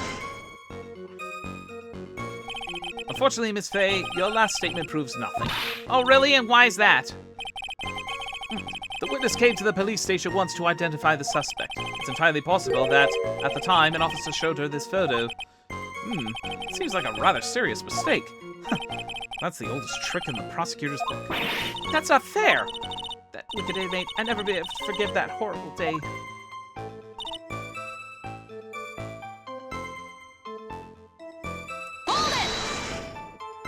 A grudge? Oh, the policewoman's testimony was crucial, wasn't it? Crucial in getting the defendant sentenced to death. Yes, and that's precisely why he harbored such a deep anger against her. So much anger that he forgot his own guilt. My client has always maintained that he's innocent of those charges. Seems rather forgetful. Your client, I mean.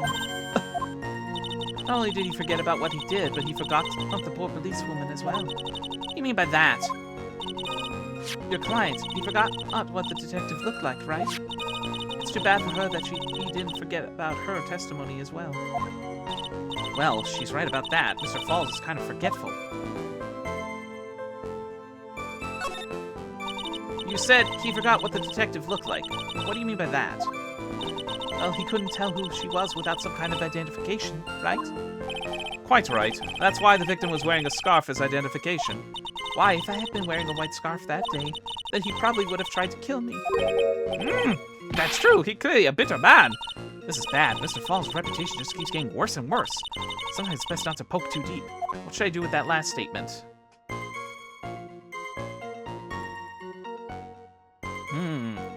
Interesting perspective.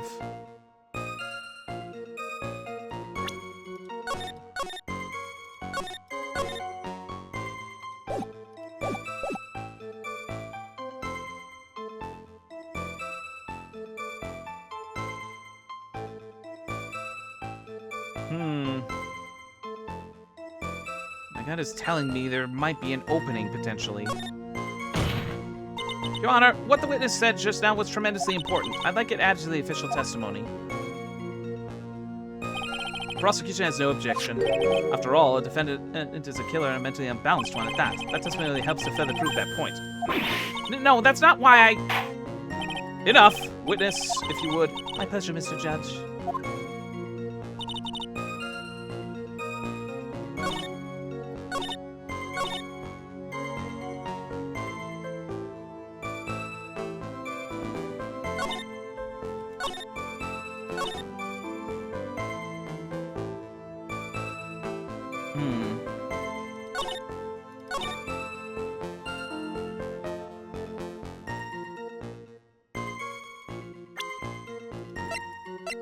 Ugh, this is gonna eat my chance, though, but... Wear a white scarf for identification. I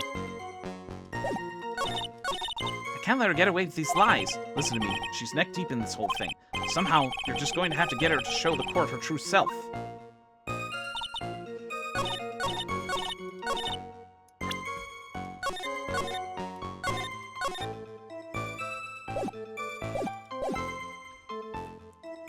This is the only thing that really jumps out to me in this case.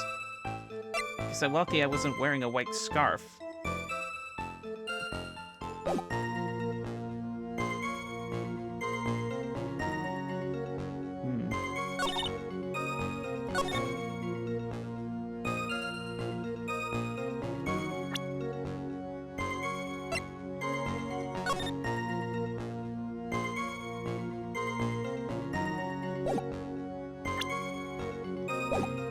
Now I'm starting to doubt myself. Oh, here.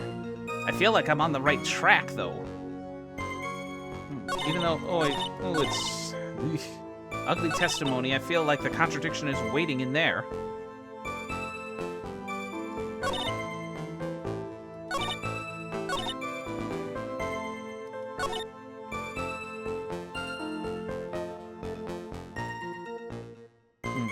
I'm just gonna go on gut. If I'm wrong, I'm gonna reset this. Objection! Aha! It's true, Mr. Falls did give instructions to Valerie Hawthorne about their meeting. The note she left said, "Wear white scarf for identification." Yes, what about it? Thank you for the pets. Isn't it obvious? Doesn't it strike you as odd? That note was a secret piece of evidence. How is it that the witness knows about it? Order! It is odd, isn't it? Well, Mr. Edgeworth, did you show top secret evidence to the witness? Your Honor, I certainly never gave anyone permission to do such a thing. In that case, the only way the witness could know about the note would be... Just a moment. Of course I didn't know about the note. It's just, I saw it when it happened, with my own eyes. When the victim went to see the killer, she used her own scarf to signal him. That's why I assumed that the signal was a white scarf. I suppose that makes sense. Come on, Mia, you can't let her weasel out of it that easily. Witness, sorry, but your explanation isn't going to work here. But why? It's true, that's what I saw. Impossible. There's no way you could have seen the victim use a white scarf to signal him. Oh, God.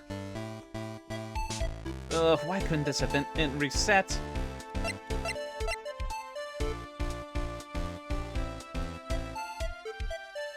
Yeah.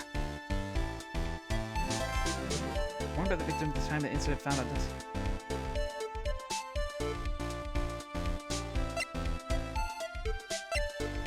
Ugh, I feel like it just I feel like this contradicts the white scarf thing.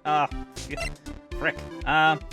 Feel free to chime back in on this one. Is it the scarf, or is it something else in evidence to contradict what she saw?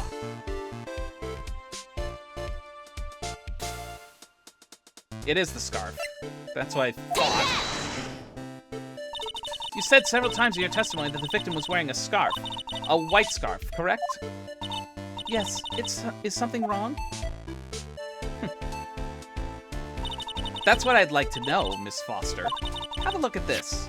It's the victim's scarf. I'm sure people would disagree about what to call this color. However, the note wasn't meant for the officer, remember? What? I'm sorry, what do you mean by that?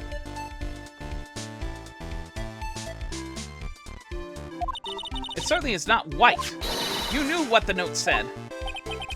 She knew the contents of the note? No!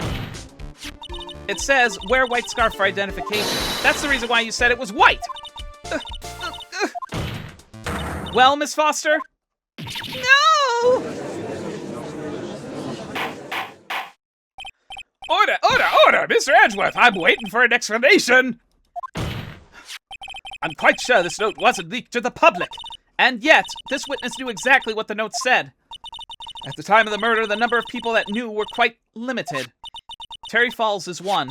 The person who wrote the note, Valerie Hawthorne, is another. And finally, one more person. Did you say one more person? That's right. A person that no one would have suspected. Have you figured it out, kitten? Yep.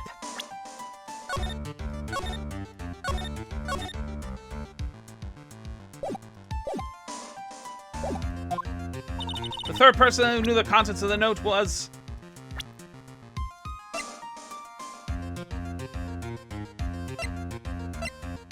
Yeah, that's the only thing that sticks out. Take that!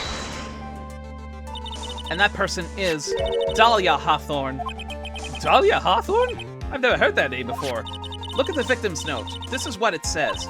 Talk to Dahlia. Tell her this time. There is her name, right there. What's this? So, who is this person? This Dahlia Hawthorne? Miss Fay must be desperate if she's trying to bring the dead back to life. Dead? Dahlia Hawthorne was the victim's deceased youngest sister. She was killed in a crime 5 years ago. Killed in a crime? You don't mean... Yes, she was kidnapped and killed by Terry Falls. Objection! You said she was killed, but was she really? What are you implying? Of course, people thought she had died 5 years ago, when she fell off the Dusky Bridge and was lost in the Eagle River. However, her corpse was never found. Objection! She was declared legally dead 5 years ago. As far as the law is concerned, Dahlia Hawthorne is officially dead. Objection! But the fact remains that her body was never recovered. Dahlia Hawthorne was 14 years old 5 years ago. If she were still alive, she would be 19 now. Melissa Foster, I believe that's the same age you are. Objection! Even you couldn't. Miss Faye, you're not saying... But I am. That's precisely what I'm saying. I'm overdue for a drink.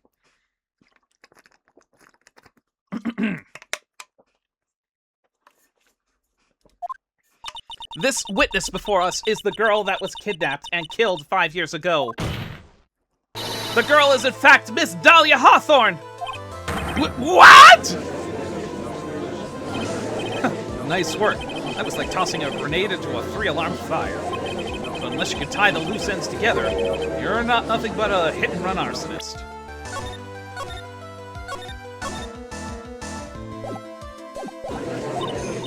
I understand. If I can expose her true nature, I can turn this whole case on its head. Now's my chance to make Mr. Edgeworth squirm. Witness, just who are you anyway? I didn't think it'd come to this. That's enough. You don't have to say any more questions, witness. Yes, I understand.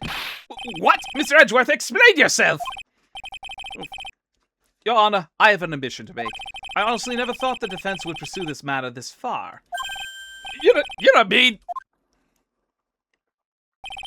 Yes, the prosecutor's office isn't filled with fools, you know. Naturally, we conduct full background checks on all of our witnesses. What did he say? It looks like the kid knew. He knew her true identity from the get-go. No way, but then why? If you hadn't revealed her secret, he wasn't going to say anything about it. All he wanted was her testimony, so he made a little trade. Let me introduce you to the victim's youngest sister, Miss Dahlia Hawthorne. But, I thought she died 5 years ago! We thought so as well, but, well, as you can see... Why? Why did she hide her identity for 5 years? That has nothing to do with the current case. She was merely an accidental witness to a crime. Objection! Accidental? I don't believe that for a minute. For the last 5 years, she's been playing the role of victim. And now we find her acting suspiciously at the scene of another murder? Objection! Really, Miss Faye, I must say your strategy here is painfully obvious. You're trying to pin your client's crime on an innocent witness in order to win. At any cost. How dare you? Please, let us take a moment to think. 5 years ago, this girl was kidnapped and nearly killed. But even worse than that, 5 years later, Dahlia Hawthorne lost something much more precious. Her big sister. Miss Faye must be insane to even suggest that she murdered her. What? I'm inclined to agree with the prosecutor's logic. Miss Faye, do you have any evidence to back up your assertion? I feel like there is. What possible reasons could the witness have for killing her beloved sister? Well, you see...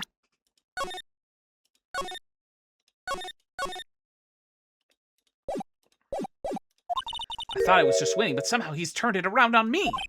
I think you need a little push in the right direction, kitten. The defense is prepared to suggest evidence, present evidence supporting our claim.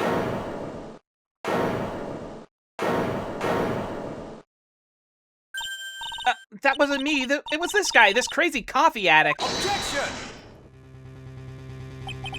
I think we've heard enough empty threats from you, old man.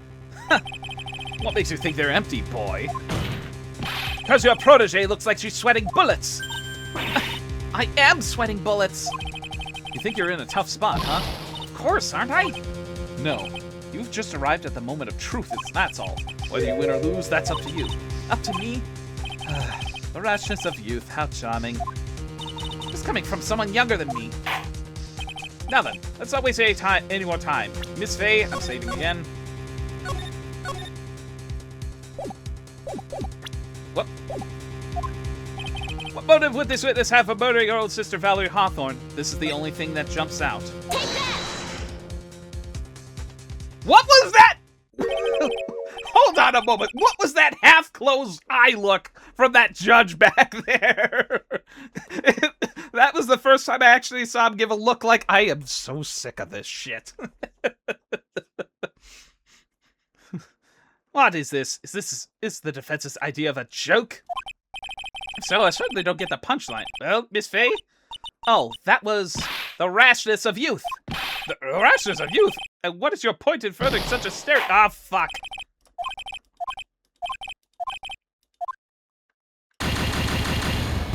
Damn it! Ow! Come on! What the hell? Given this was a flashback case, it could be just brought up as oh wait a minute, and it's something happened and. All right, I'm not gonna waste time and trying that again. What is it that should be stuck out? What motive would this witness have for murdering her own sister? Victim note. Take that! The story starts after Terry Falls escaped. He called Valerie and told her he wanted to meet. This is the note she left. It says, "Talk to Dahlia. Tell her this time the whole truth must come out." Valerie Hawthorne gave Dahlia a warning. She told her she was going to reveal the world the whole truth. The whole truth? There was a dangerously important secret between Valerie and Dahlia. The reason Dahlia felt she had to kill Valerie.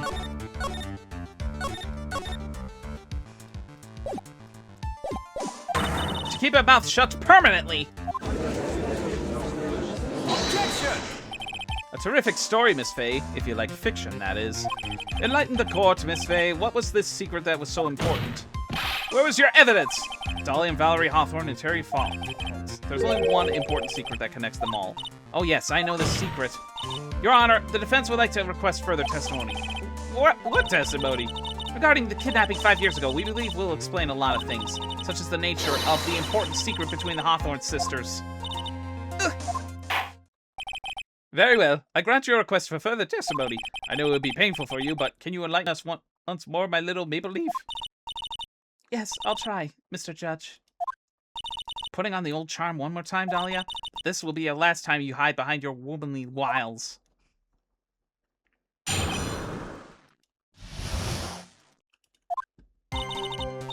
5 years ago, I was kidnapped by Mr. Falls. The ransom price was a raw diamond. My sister Valerie brought it to the bridge. After she made the exchange, she shot Mr. Falls in the arm.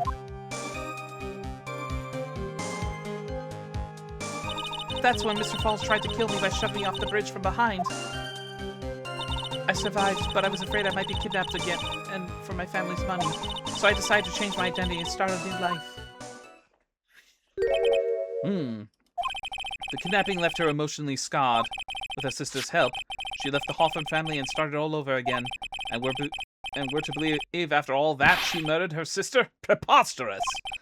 Thank you, Mr. Edgeworth. Miss Faye? Yes, Your Honor? As you've heard, the witness is still traumatized from the kidnapping. I'll ask you again to be extremely gentle in your cross-examination. Mr. Edgeworth got the jump on me again. If we're not allowed to fight, then let's twist some arms. Listen up. We've still got that info. That ace up our sleeve. What info? Come on, kitten. Don't say you've already forgotten. The fact that the kidnapping 5 years ago was staged. That's right. It was a fake kidnapping. Terry Falls told us that in the lobby. Do anything she says. Anything Dahlia says. What you're saying is that the kidnapping 5 years ago was planned by... Yeah, me and Dahlia. And Valerie, too.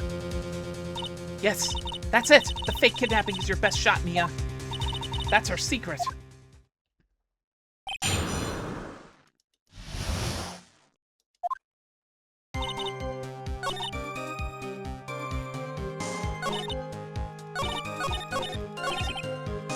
moment of truth for this witness, too. Once the truth about this staged kidnapping comes out, everyone in the courtroom will know how much of a Jezebel she really is. She's gotta prove that kidnapping was a hoax.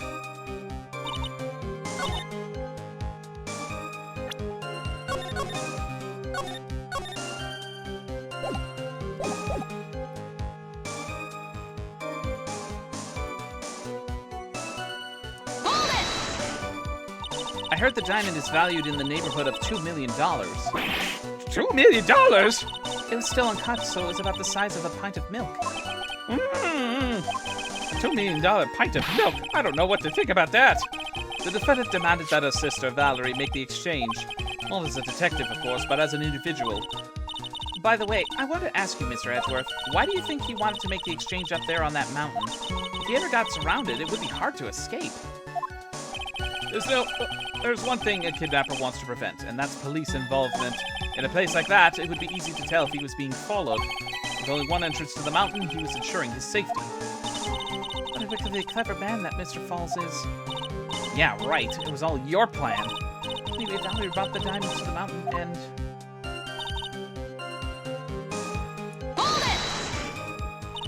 That was a dangerous thing to do, considering you were being held by the hostage. Yes, but actually that saved my life. What do you mean? You see, Mr. Falls was holding a knife in his right hand. Somehow I just knew he was going to use it.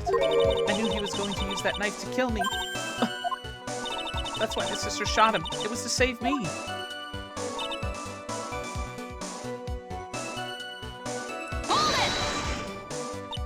I'd like to hear more about what happened after that moment. Well, when Mr. Falls was shot in the right arm, he let go of me. I was dazed. I tried to run away, but Mr. Falls turned to grab me as well. As I ran past, he and I locked eyes for a second, and he gave me a large, bloodthirsty grin. Bloodthirsty grin? Ooh! And in the next instant...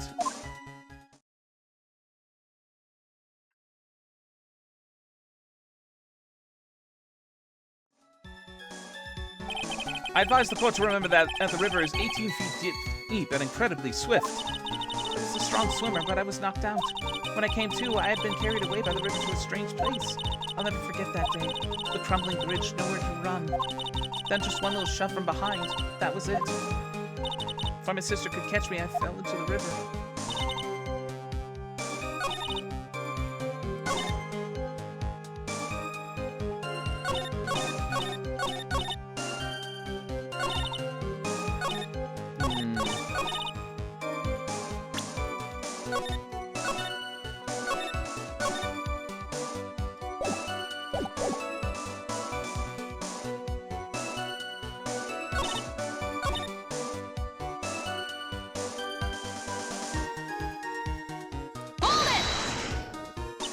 And that's why you hid your identity?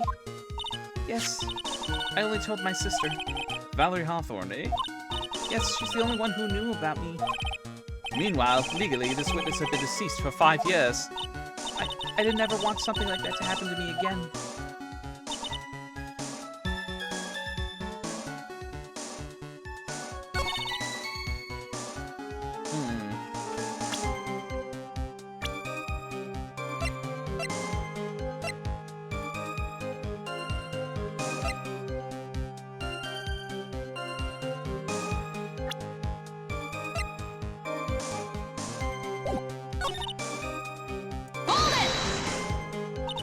And that new identity was Melissa Foster, right?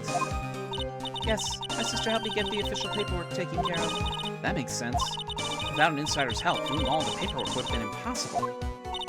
She was the only person left in the world I could count on. And you think I killed her? There's no way I could! It's the moment of truth for this witness, too.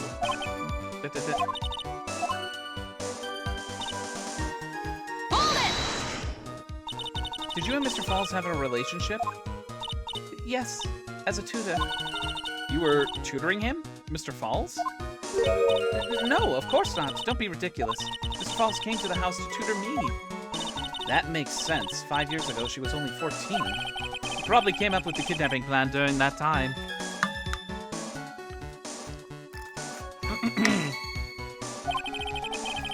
The Hawthorns are in the jewelry trade and are quite wealthy, you see. Quite the clever fellow, that Mr. Falls.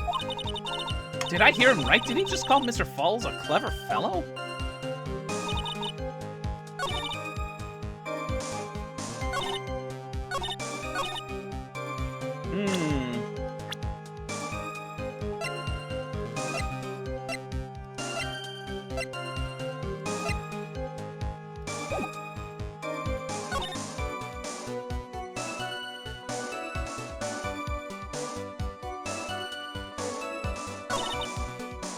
Oh boy, this is tricky now.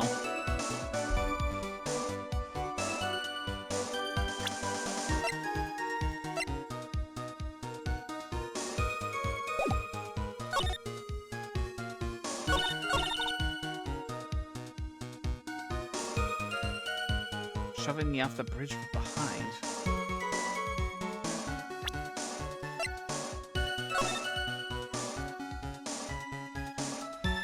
I feel like this is where the potential contradiction is, because if she was pushed from behind, she wouldn't have landed in the river. She would have landed on the rocks.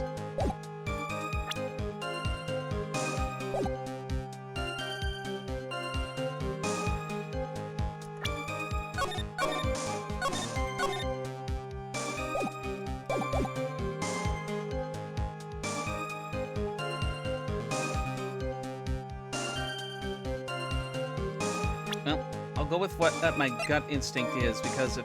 Ugh. Do I really want to do that again? I'll give it a try. Bridge from behind. If she was pushed from behind, then... Oh, no. Now I'm overthinking it. Frick! Okay. Chime in, chat. Am I on the right track, or am I off? Was I about... I was on the right track on that one. Objection! Now, my question is, does my rationale pan out in the story? You say that Mr. Browse pushed you into the Eagle River. However, that's hard to believe. But it's true. I felt a push on my back. I'm certain of it. It was Mr. Falls. I'm sorry. I guess I wasn't clear enough. I should have said that's hard. I should have said that's hard to believe. I should have said that's impossible. Impossible? I asked that the court recall the condition of Dusky Bridge, now and 5 years ago. That bridge hasn't changed one bit in the last 5 years. If someone had pushed you from behind, as you have claimed... Aha! Instead of being carried away by the river, you would have been smashed by the bedrock below. A most certain death. Do you understand now, Dahlia Hawthorne? The very notion that my client pushed you from behind is impossible. Objection! Your Honor, this event occurred 5 years ago. Why, for all we know, the water level in the river may have been higher back then. Objection! But it's 40 feet from the bridge to the river. A small change in the water level wouldn't have made a difference. Ugh. You're right! If the events occurred just as a witness had testified, then the defendant couldn't have pushed the witness into the river. Young lady, what is the meaning of this? You see, Objection! Just a moment, Your Honor! It's true that the witness testified that the defendant pushed her into the river. However, she never stated that she fell from the back end of the bridge. What do you mean? After being shot in the arm, it's possible Mr. Falls panicked. Therefore, he could have unwittingly pushed her off to the side of the bridge.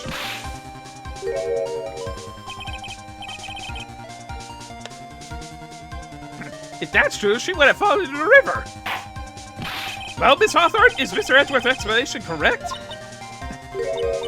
Now that you mention it, I do remember now when I fell off the bridge.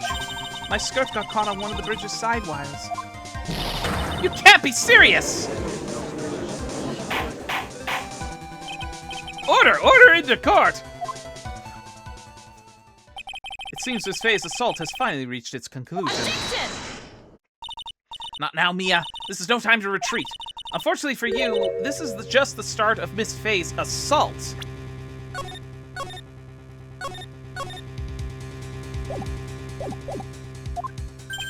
What? I believe your reasoning went something like this, Mr. Edgeworth. After being shot in the arm, it's plausible that Mr. Falls panicked. Therefore, he could have unwittingly pushed her off the side of the bridge. However, once again, I'm forced to say that's impossible. Ridiculous! What's so impossible about it? Because your flawed logic contradicts the court record.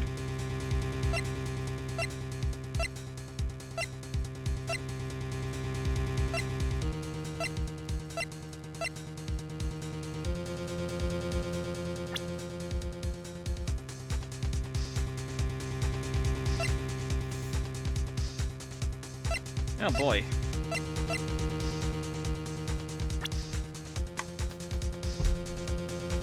Impossible for him to even have accidentally flailed and threw her to the side, so that means something else has to stand out. It has to relate to years ago.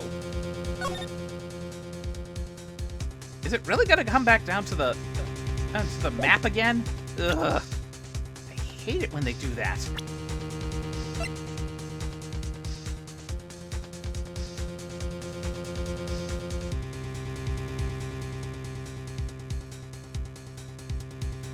Unless the rationale is presenting Valerie's profile to bring up her statement. Ugh. Damn it, I hate to jump to conclusions like this.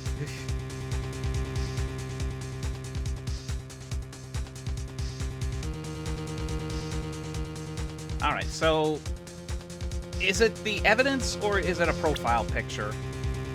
Because there's only one piece of evidence that jumps out in this particular case.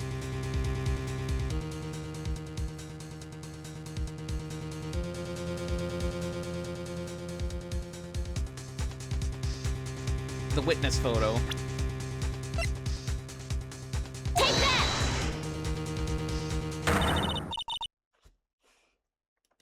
What do you mean by witness photo? Was it? Oh, God.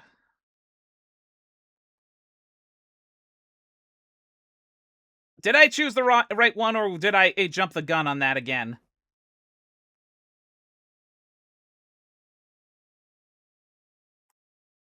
The witness. Wolf. Review before you type, please. I feel like I put the wrong thing in. It's a fatal error, all right. Damn it!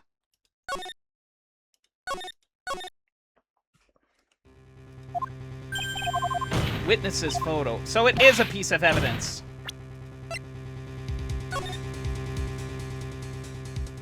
Oh my God, those are very high.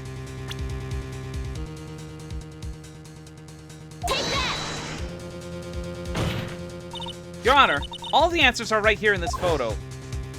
Take a look at the wires supporting both sides of the bridge. Well, clear it up! Excuse me, Hades, could you speak up a bit? Take a look at the wires supporting both sides of the bridge. They extend up to about 5 feet off the ground. It would be impossible to push someone off from there. No! Let us remember the size and strength of the defendant. Wires like this shouldn't be a problem for him. He could have easily picked up a 14-year-old girl and thrown her over. So young and already so forgetful, Mr. Edgeworth. Mr. Falls had been shot in the right arm. And more importantly, Valerie Hawthorne had her gun trained on him at point-blank range. Ugh. So, Mr. Falls throwing the witness off the bridge, that is clearly impossible.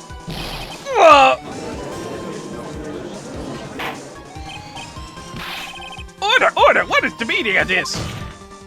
Dahlia Hawthorne, you jumped into Eagle River intentionally. What? What is this? Did I just hear a tiger roar? Indeed, what do you mean by such a ridiculous remark? Yes, it's ridiculous. My sister was there to help me. She had a gun and handcuffs. She could have saved me. Jumping into a raging river like that would have been suicide. Objection! Perhaps, but still, that's exactly what you did. You were probably confident that you could handle the swift current, but even more so, the witness had a much more compelling reason for jumping into the river.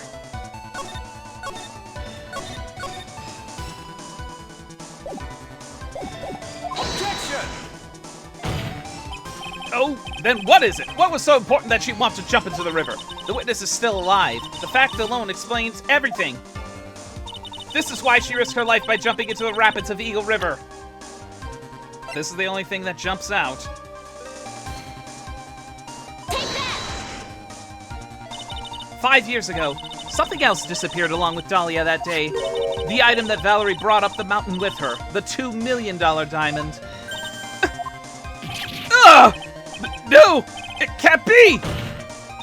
Yes, Dahlia had it planned from the very beginning. The $2 million, she was going to keep it all for herself. She forced Mr. Falls to help her fake the kidnapping.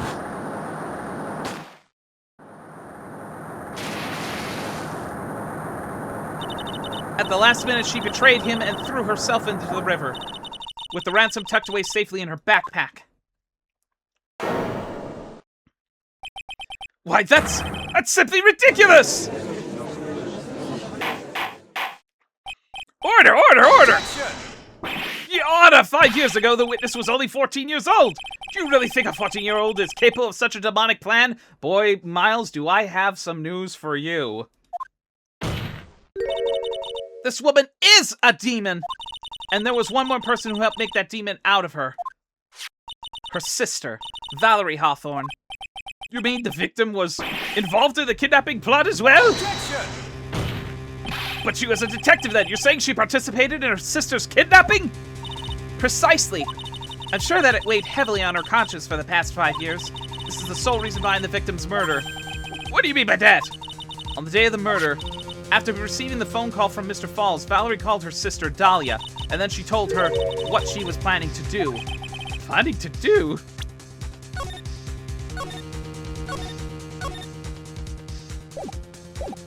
There's that look again. She was going to tell the whole truth, as she wrote it in her note.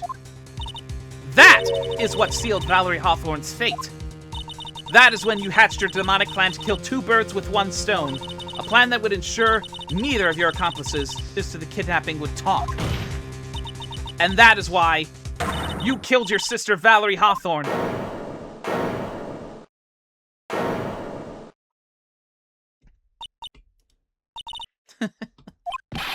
Who was that laughing at a time like this? Her true self revealed. Forgive me. It's just hilarious. Witness, is that you? You amuse me, woman. Miss Mia Fey. You can certainly weave an exciting tale. Naturally, you have the evidence to back it up, don't you?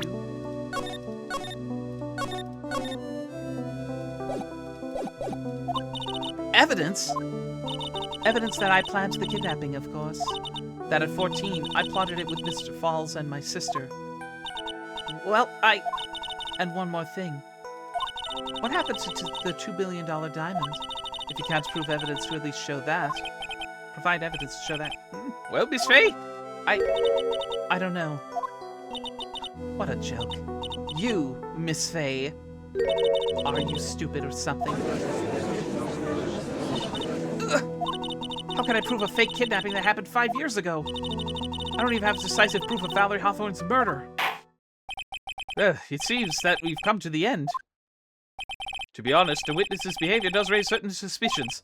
However, I am forced to reject the assertions that made by the defense. Of course you are. Is this it? Is it really over? That girl has made a fool of me and there's nothing I can do about it.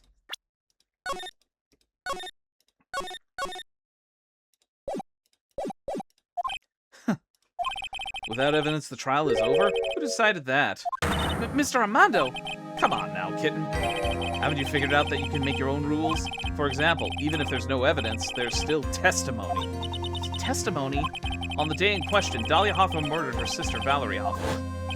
She hid her body in the trunk of Mr. Falls' stone collar and went to meet with him, disguised as her sister, Valerie Hawthorne. That's what you think, right? Yes, that's right. In that case, there's only one answer, right? There's only one person left who can testify about Valerie Hawthorne's murder. Since there's no proof, there's only one thing left to do. Who is the one person who can testify to that demon woman's crimes? Is it really gonna come back down to... Ooh, Terry Falls himself? Well, what else do I have left to lose then?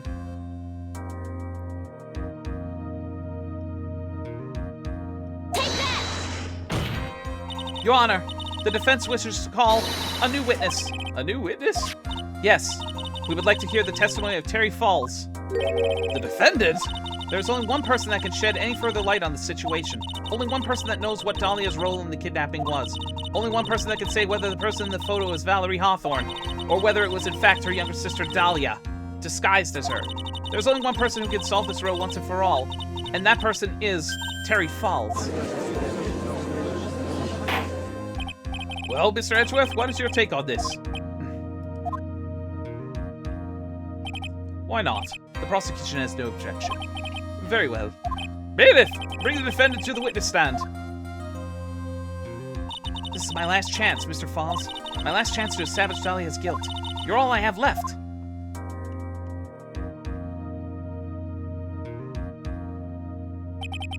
Defendant, you've heard everything that's been said up to this point, yes?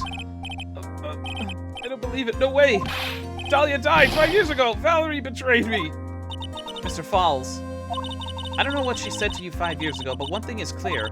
Dahlia is very much alive, and you were used for $2 million. That's not true. Mr. Falls, there's only one question I want to answer to. 2 days ago on Dusky Bridge, who did you meet? Was it Valerie Hawthorne or was it Dahlia Hawthorne? Dahlia, did you betray me? 5 years ago, she promised never ever betray each other. Terry. Dahlia! It's true! You're alive! You don't trust me anymore? That makes me sad. Tell the truth! The real truth! I believed in you! I shouldn't need to say it. You should already know. But there is one thing I will say. My life is in your hands right now, Terry. Dahlia. I will allow Mr. Falls to testify once and once only. Well then, Mr. Falls, yours will be the final testimony in this trial. Witness! I'm sorry, I apologize! Water! Please, water! Can't talk. Need water. Oh well, I guess it'll have to be my coffee instead. At least it'll match the way he's probably feeling right now. Darker and bitterer than hell itself. Whoa!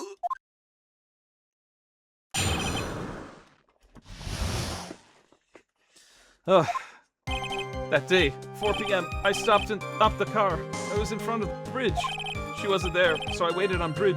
I watched my car from bridge. I never put nobody in that car. Finally, one woman came. She stood in front of me. We talked, then she left. That was Valerie, not my Dahlia! Mr. Falls, you're covering for her. Do you think she would do the same for you? Objection! That's enough, Miss Fay. His last statement was a fitting way to end the final testimony of the trial. Well then, Miss Fay, please proceed with your cross-examination. Is this how you wanted to end Mr. Falls? Another guilty verdict to go along with your death sentence? There's only one person who could stop it. You, kitten. I think.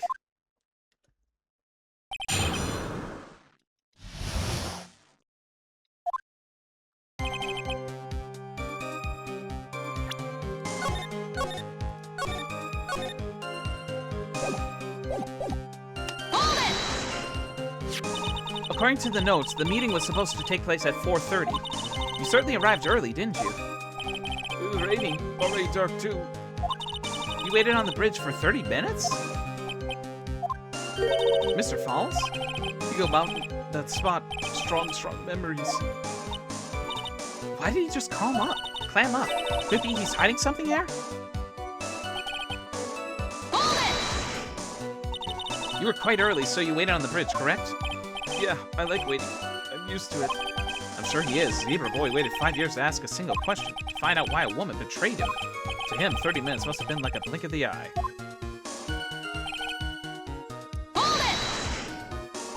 You were watching the car? The bridge, other side's broken. Nobody can come from there. So I was watching car. What else were you expecting him to do? I suppose that's the obvious thing to do, but something's bothering me. I'm getting a feeling. A contradiction? I wonder what's on the other side of the broken bridge anyway. No one lives there. There's a small shrine up on the mountain, but that's it. Anyway, nobody came, no car, nothing. Hold it! Mr. Falls, think carefully now.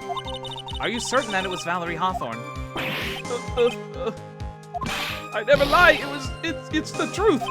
It was Valerie. I remembered her face. Wait a minute. If you had remembered her face, then why did you make her wear a scarf as identification? Sorry, I told a little lie. But the woman I met, she was different from the woman standing here now. She was different. It was Valerie. We talked, then she left. What did you talk to her about anyway? Mr. Falls! Valerie told truth about the kidnapping 5 years ago. She said someone needed to take the blame for it. That was all I could think to do. She said that. That's why she lied. Got me the death penalty. And were you satisfied with that answer, witness? Dahlia died. It was my fault. I don't really remember. Maybe I did. Maybe I did push her in. It don't matter no more. Either way, my Dahlia, my sweet teen angel, dead. But you just saw that she isn't dead. After Valerie talked to me up bridge, nothing left to live for. Hold it! How can you be so sure? It was raining at the time, and sunset that day was at 5 o'clock. It would have already been pretty dark on that mountain at 4:30. Please, Mr. Falls, this is your last chance. You've already taken the fall once for something you didn't do. That woman. It wasn't Dahlia. Stop right there. What more needs to be said? Even if it means the death penalty, even if it means being taking the blame for her, you'll still do whatever is necessary to protect her, won't you, Mr. Falls? I know it's obvious, but he's clearly lying. He's been cursed by Dahlia Hawthorne. He'll probably go to his grave still believing in her, Mr. Falls. Even if you can show he's lying, the poor guy will still be cursed. You still have to point out the contradiction anyway. But the curse of being a defense lawyer, I guess.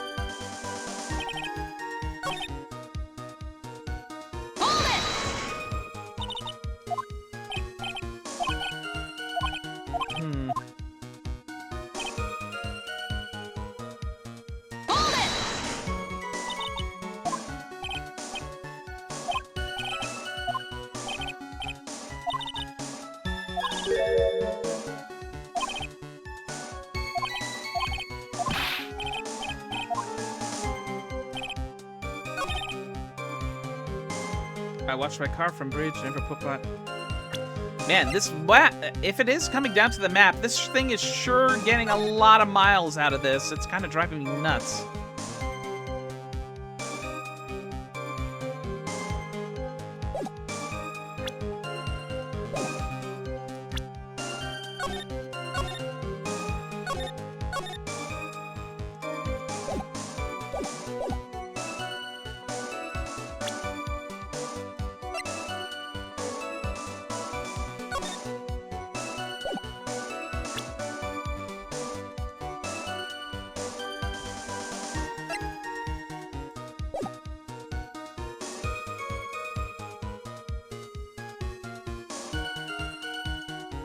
So the game seems to be hinting that the contradiction is on this statement. The question is what evidence to put.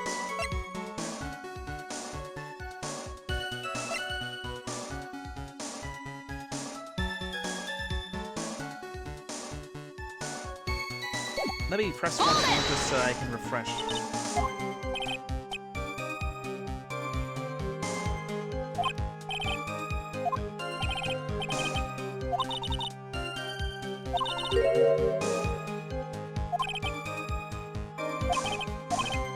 Okay, so it's not gonna be the map.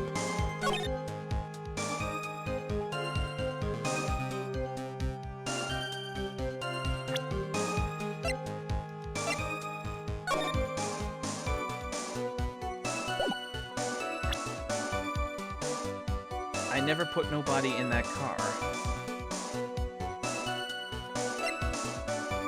I feel like it's gonna come down to these two photos.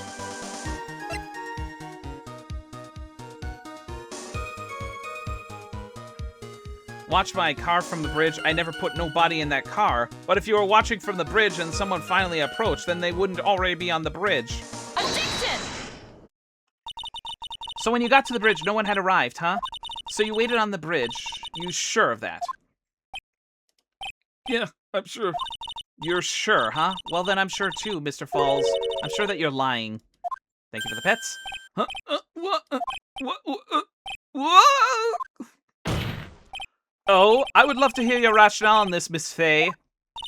You want to know who arrived at the bridge first? Just look at this photo. It's perfectly clear. Obviously, the person that came first would be the one at the end of the bridge, right? That's the victim at the end of the bridge. Precisely my point. In other words, Mr. Falls, you must have arrived at the bridge after she did.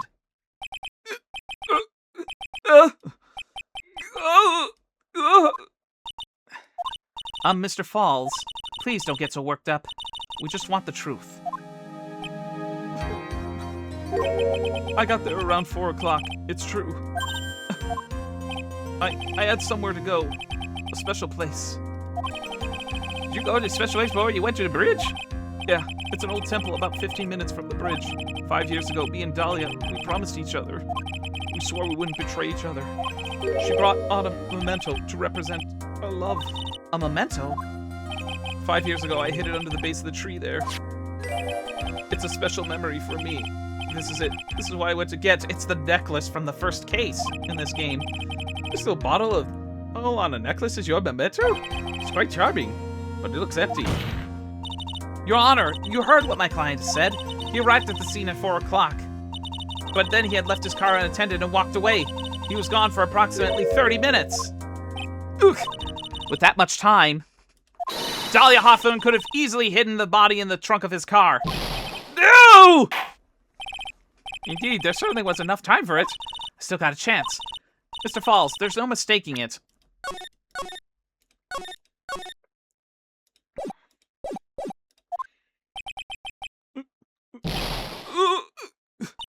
Huh? Mr. Falls?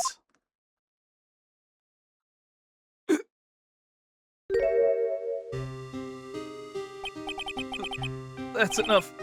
Please. Witness? I promised her 5 years ago. If it ever happens, that we can't trust each other no more. That we're supposed to drink a bottle. Ugh. No! Stop the trial! Your Honor, we need a recess. I was stupid. Couldn't keep promise. So I did it. I drank this. No, we are so close. Just a little more. I was going to prove your innocence. No, don't want that. Don't trust self. Maybe kill again. Kill sweet Dahlia again. Mr. Falls! Mr. Armando. Thanks for the coffee. Mr. Falls!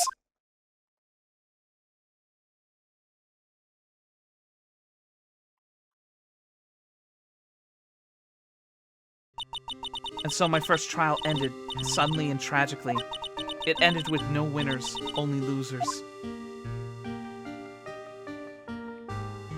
I ended up with a wound that cut so deep into my soul I thought it'd never heal. I'm sure it was the same for the young prosecutor as well. But one person, the true criminal, Dahlia Hawthorne, she left the courtroom with a secret smile on her demonically sweet face.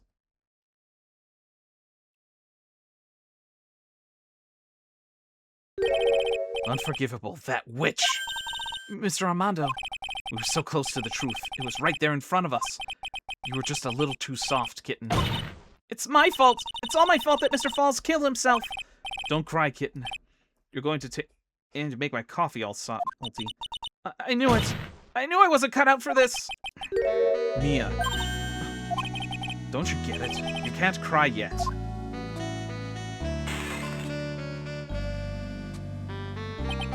The only time a lawyer can cry is when it's all over.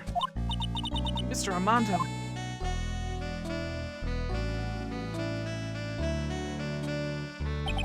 No matter how tough the case, no matter how bitter the memories, they always fade over time. Then you file them away and eventually forget them.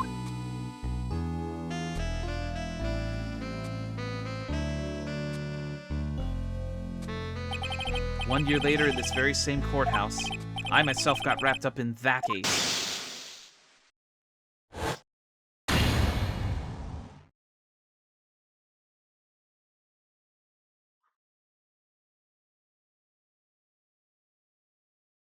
Only after that did Dahlia Hawthorne get put on trial for her crimes.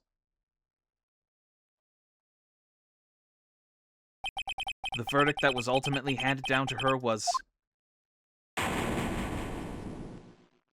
guilty, of course.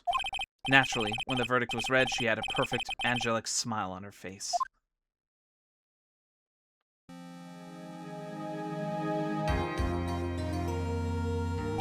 It was finally all over. At least that's what I thought at the time. Unfortunately, I couldn't have been more wrong.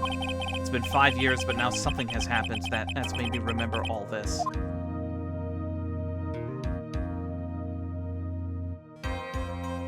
The end. Sheesh.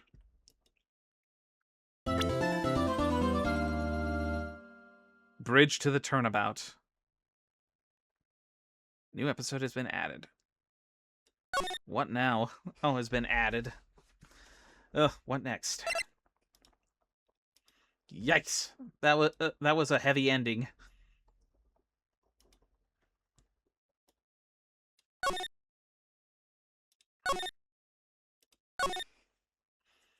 Bridge to the Turnabout.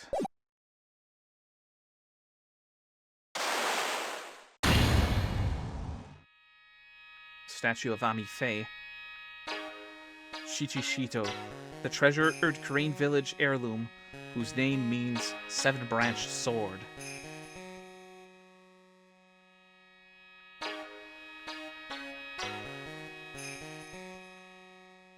It is said that this sacred sword represents life itself.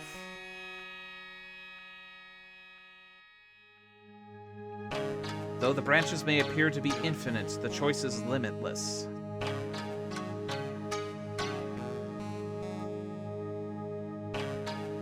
Like our destinies, the sword comes to but one end, one merciless point.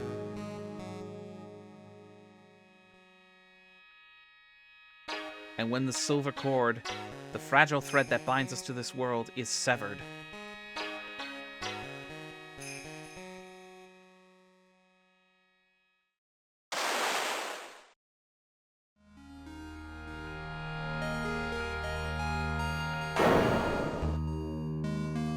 the illusion is revealed, and the implacability of fate is finally laid bare.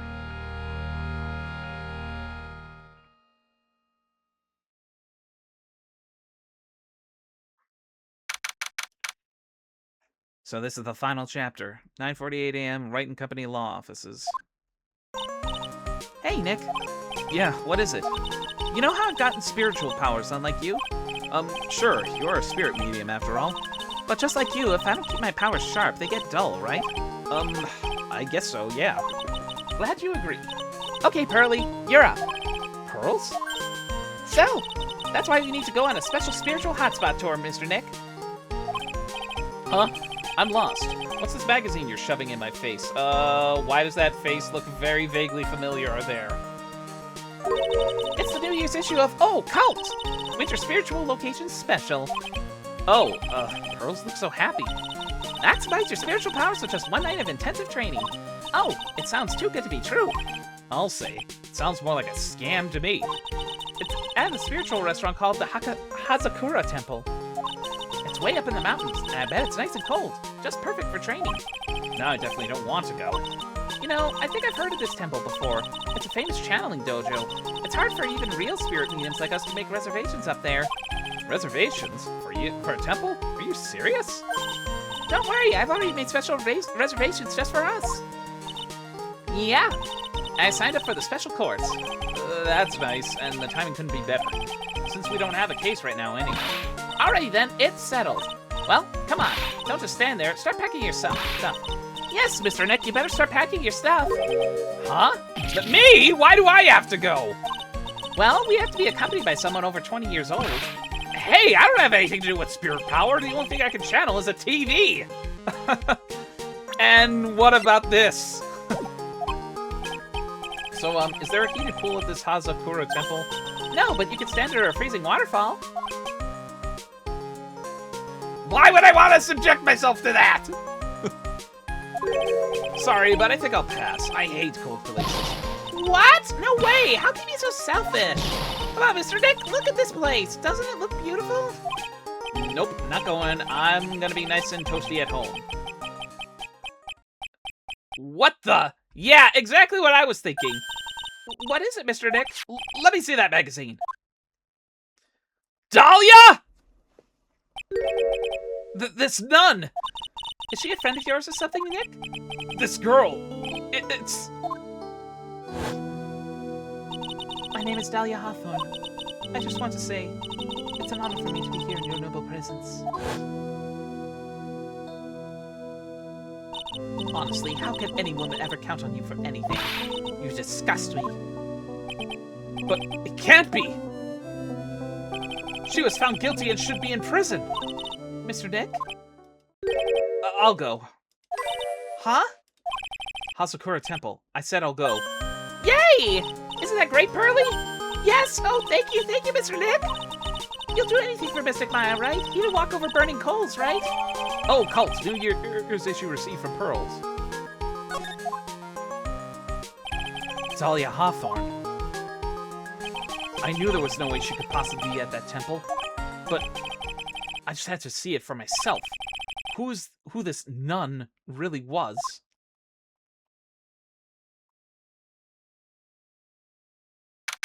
February 7th, 3:24 p.m. Hazakura Temple main gate. Wow. It's so cold here, Nick. Maybe you should put on something warmer for a change. Well, it's supposed to be cold. It's training. Achoo! Her teeth are chattering so loudly, it's all I can make out. It's all I can do to make out what she's saying. Oh boy, I would have started laughing if suddenly camera clicks were starting to sound off. God damn it, Lana. Wow, Mr. Maya, so this is the famous Hazakura Temple. Pearly, achoo! Well. How nice to see you here. Welcome to our temple. Oh, thank you. Achoo! Oh, my. Thank you for coming all this way. Come now. You must have been cold. What's with the past tense? We're freezing into the Gospels. What are we seeing? Well, we are high up in the mountains after all. In any case, we should speak here. Please, follow me inside. Thank you. I was starting to think I would pass. Oh, yes. I almost forgot to introduce myself. I'm the head nun here at the temple. My name is Bikini. What? Hold on a moment. I want to do something. Bikini!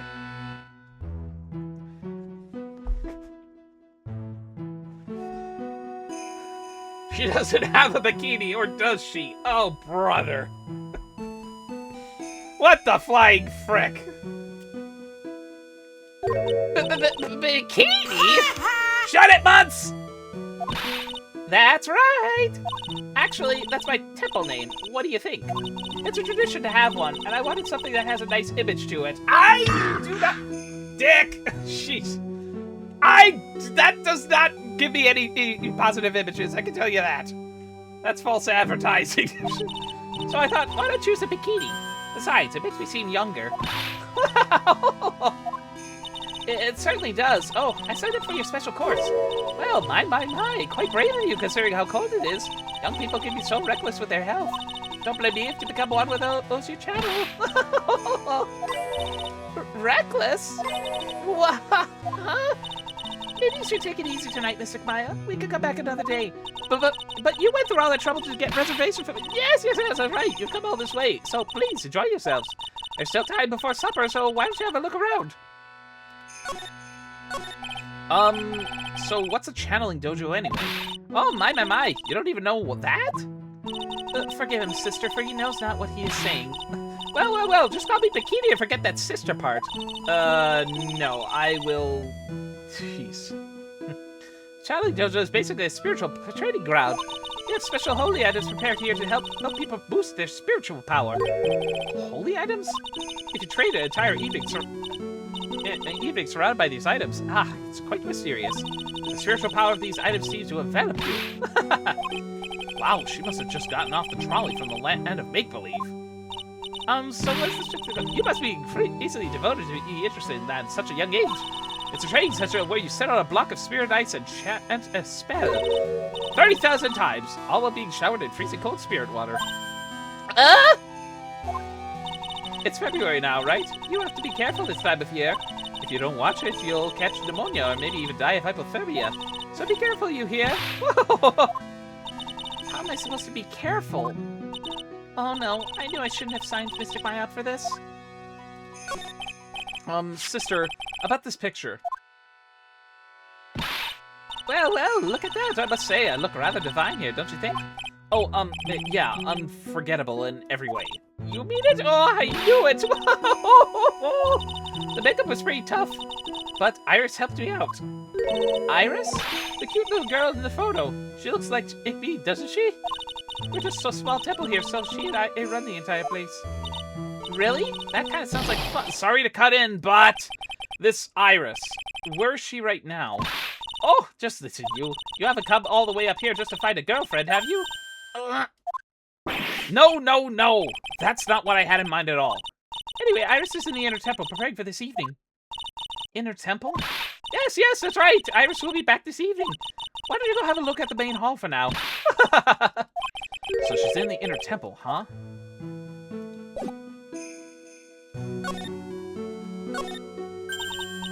Oh look, it's one of those snow motorcycle things. Most people call that a snowmobile, you know.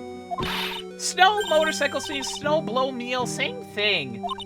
Too bad we didn't invite Desiree. I bet she could race like wind on this slowmobile. Or maybe she'll give it a ride on this blow snowmobile. I told you it's snowmobile! Sheesh. I knew you liked droopy old lady too. Oh, for fuck's sake. That looks like the main hall where we'll be staying tonight. From here, it looks like one of those ice hotels you always hear about. They gotta have a heater or something in there, don't you think? I don't want to die. I'm not worried. I brought my hot water bottle. Did you bring one for me? What are you talking about, Nick? Who carries around 2 hot water bottles? Ugh. If this cold doesn't kill me, the Ice Queen over here will finish the job. What do you think, Nick? Pretty awesome gate, huh? Sure is. It looks pretty well maintained, too. This thing kind of puts your hometown to shame, Maya. Yeah, well, a lot of things have happened in Korean Village. We used to be a lot richer back when people hired us to perform channelings. Oh, I see, but now the place looks a bit run down. I guess I was just born in the wrong time. Oh, look! It's a cute little bell tower. I absolutely love the sound of a giant bell. Oh? So, which do you like better, that or the sound of money? Sorry, but I'll take money for the win, Nick. What are you apologizing for?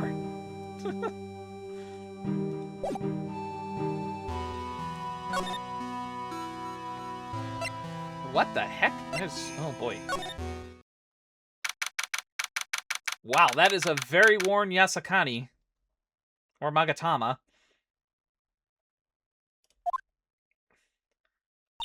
The main hall. I think it's even colder in here. Achoo! Mr. Nick, don't you smell that? It smells like meat and gravy. Yeah, you're right. I guess it's pot roast for tonight. Yum. Weird. I thought they would serve something a little more, well, traditional. What are you talking about, Nick? You think monks and nuns?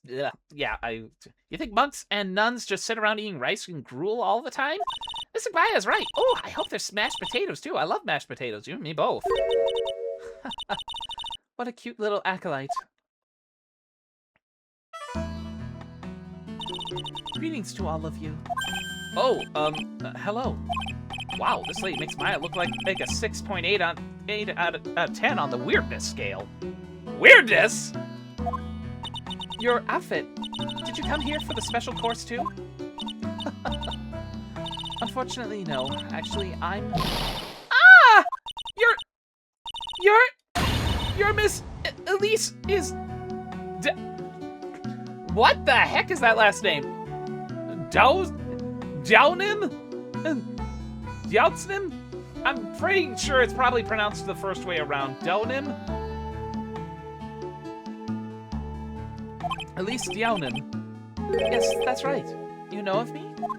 But my name is Pearl Faye. I'm your biggest fan. Who is she, Nick? I see it now. Zari, a fortune teller. I've got all your books, Miss Downim. What a sweet thing to say. And please call me Elise. Books? Mr. Nick, don't you know anything? Don't you even know who this is? Well, an author maybe? Yes, and an illustrator of picture books. Picture books, huh? Oh, now I get it. I'm sorry, I didn't know who you are. I don't get a lot of chances to really enjoy picture books. It's all right. I take no offense to that. My books are nothing but simple stories for children. Children's author, huh? And really beautiful pictures too, Miss Elise. Your books always make me feel as if my heart has been purified. It makes me feel very happy to hear you say that. I do have to admit, she certainly seems like a kind, sensitive lady. Miss Elise won the award last year for her book, The Magic Bottle. Yes, a friend of mine secretly submitted a story I'd written to a publisher. They liked it so much that they asked if it was all right to make it into a book. Wow, must have been a really great story. Maybe I should try to write a children's book too. If I do, you can secretly send it to a publisher for me, Nick. Recently, I've accepted a sort of apprentice, you might say. An apprentice? He calls himself Lawrence. Lorice. He's Jounim. I believe he's off doing some landscape sketches now. On Lorice's behalf as well, I'd like to thank you for your support. Of course, Miss Elise, anything for you! Why did you come to Hazakura Temple, Miss Elise? Are you here to do some spiritual training? No, that's not it. I'm actually here to gather materials for a new book I'm working on. Wow! I can't wait to read it! Pearls is completely taken with her. I wanted to do a book with a more Japanese feel to it this time. So is that why you're dressed like you are? The children have a certain image of me in their minds. I don't want to disappoint them. What can I say? She's really a sweet lady. Wow, Miss Elise, you're dressed up like a mountain nun! Yes, the good people here were kind enough to let me borrow this. I'm wearing training clothes underneath my robe as well. I want a staff like that. You like the crystal sphere? It's a real amethyst, you know. Maybe we'll find one like that up here on this mountain. Good luck, Nick. I know you'll find me one. Well, you'll have to excuse me now. I have to go help with the dinner preparations. Wow, you mean you're cooking dinner tonight? That's right. Would you like to help too, Pearl? Yes, I want to help wherever I can. Pearls look like she just won the lottery. Oh, I'll help too then. No, it's fine. Please don't worry about it. Feel free to relax and explore the area with your friend. Huh? But... Oh, yes. Please, take this. I think it would be of help to you. It's a map of the area. We won't want you to get lost now. Would we... What? Wait, what? Hold it. Wait, what? Hold the phone. Wait a minute.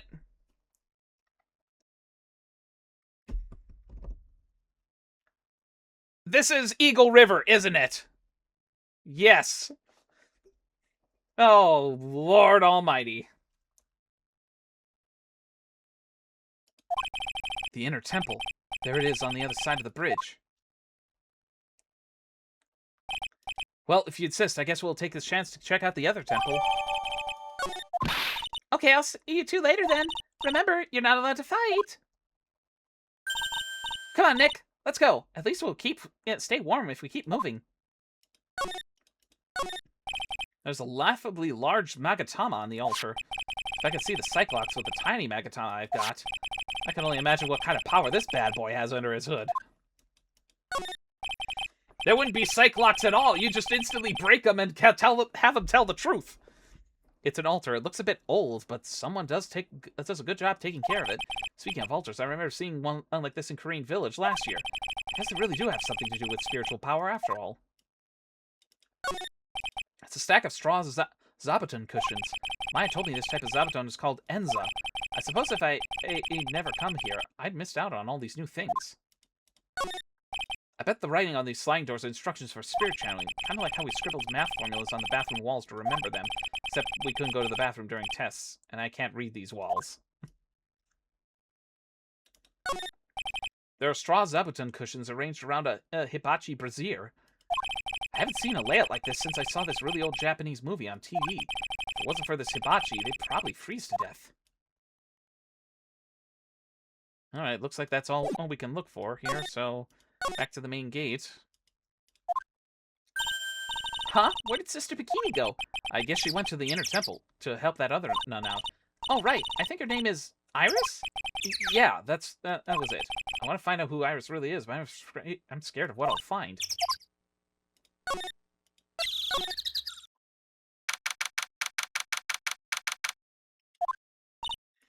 Wow, look at this broken down old bridge, Nick. Yeah, and look at that big canyon below us. Hey, there's a river down there. It looks like it's flowing real fast. What's wrong, Nick? You look like you've seen a ghost. I'm just not very good with heights. Oh, hey, I've got it. Maybe you should face your fear and try hurling yourself off the edge. You know, 1, 2, 3, I think I might just get over your fear of heights. Yeah, death is a real good way to overcome phobias, all right. Anyway, it sure likes a rickety bridge. Can't argue there. That's probably why it's called Dusty Bridge. Read it again, Maya. It says Dusky Bridge. Well, it's practically the same thing. Anyway, the inner temple is just up ahead, right? So let's go and check it out. Ugh. Why isn't there another way across? There's a narrow path going off in a different direction than that out of the main hall. The sign here is so old, the text seems to have vanished. The path leads to a wooden staircase that goes down to the bottom of the canyon. Okay, I'll write wooden staircase on it then. Do you really think that is necessary? You'd have to be blind not to see the stairs. Well, it can't hurt. Just pass me a pencil, okay? Graffiti is a crime, Maya. Some letters are engraved into a roughly cut boulder. D-U-S-T-Y bridge, huh? It says Dusky Bridge, okay? Come on, Nick, take a look at the bridge and tell me it's not supposed to be dusty. That sign is obviously wrong, and I'm gonna fix it. Now give me a pencil, Nick. Do I look like a pencil holder to you? God damn it, Maya.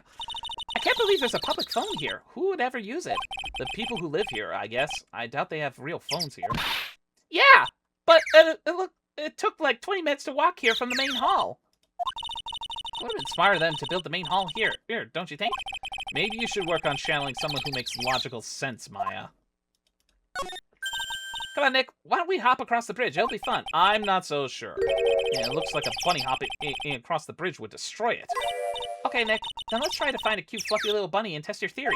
That right there sums up the fundamental difference between sane and insane. It looks like it's about 20 yards to that cliff over there. I guess that's where I'll be training tonight. Do you want to train with me, Nick? And do the special course? I think not. That'd be great if you had spiritual powers, too. Really? I see dead people sounds more like a cause for alarm to me. Sixth Sense reference.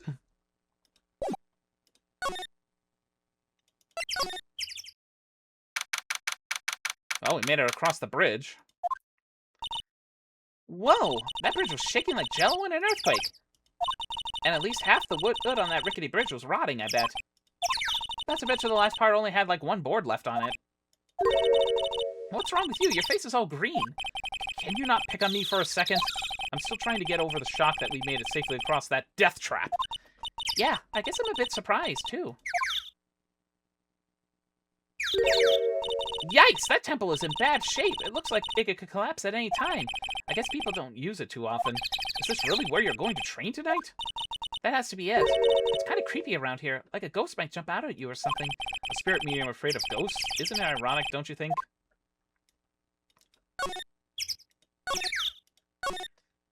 It looks like this bridge is suspended by 4 of these wires. They're really thin. Shouldn't they just be a little thicker? Oh, stop it. You're such a worrywart, Nick.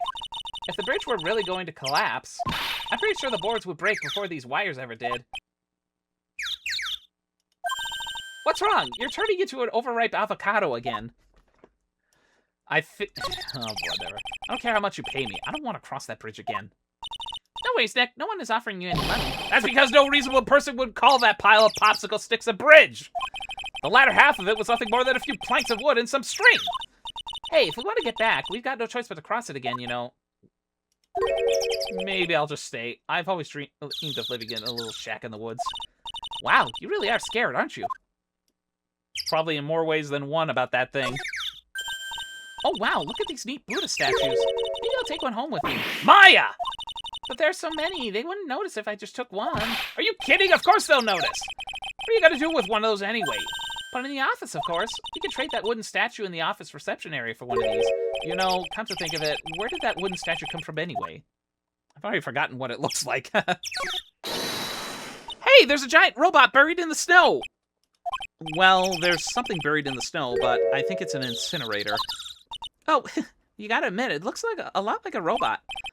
Sure. Anyway, I don't think it gets used much. It's looking pretty rusty. Hey, Nick, do you think this giant robo-incinerator can walk? I told you it's not a robot! And it's not especially big, either. You have no imagination. I thought it'd be really neat if you had it, and to beat it to advance. A fight between a lawyer and an overgrown furnace? Who'd ever pay to see that? Boy, Maya's imagination sure is running wild here.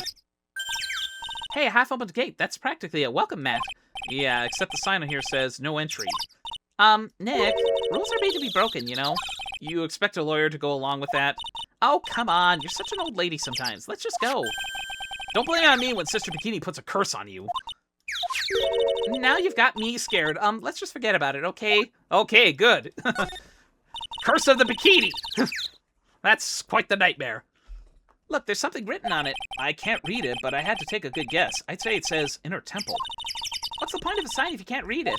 Must be tough for the mailman when he's delivering here. I guess the sign is as good an indication of how long this place has been here. So that's the Inner Temple up ahead, huh? It looks kind of run down. Well, it wouldn't be very temple-like if it was all bright and shiny. So you're training here tonight, huh? Yep. Then everyone will see my spiritual powers. Sounds like your stomach wants to show off its digestive powers instead. I wonder if that roast is ready yet.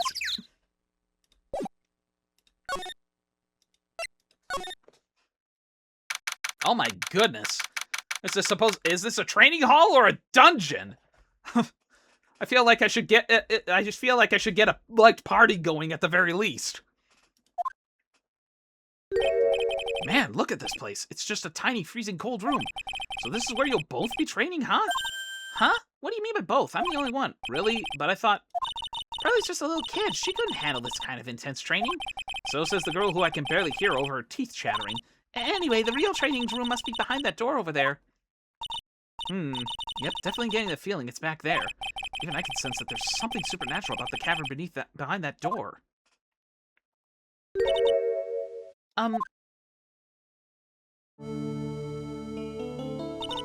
Excuse me, but who are you?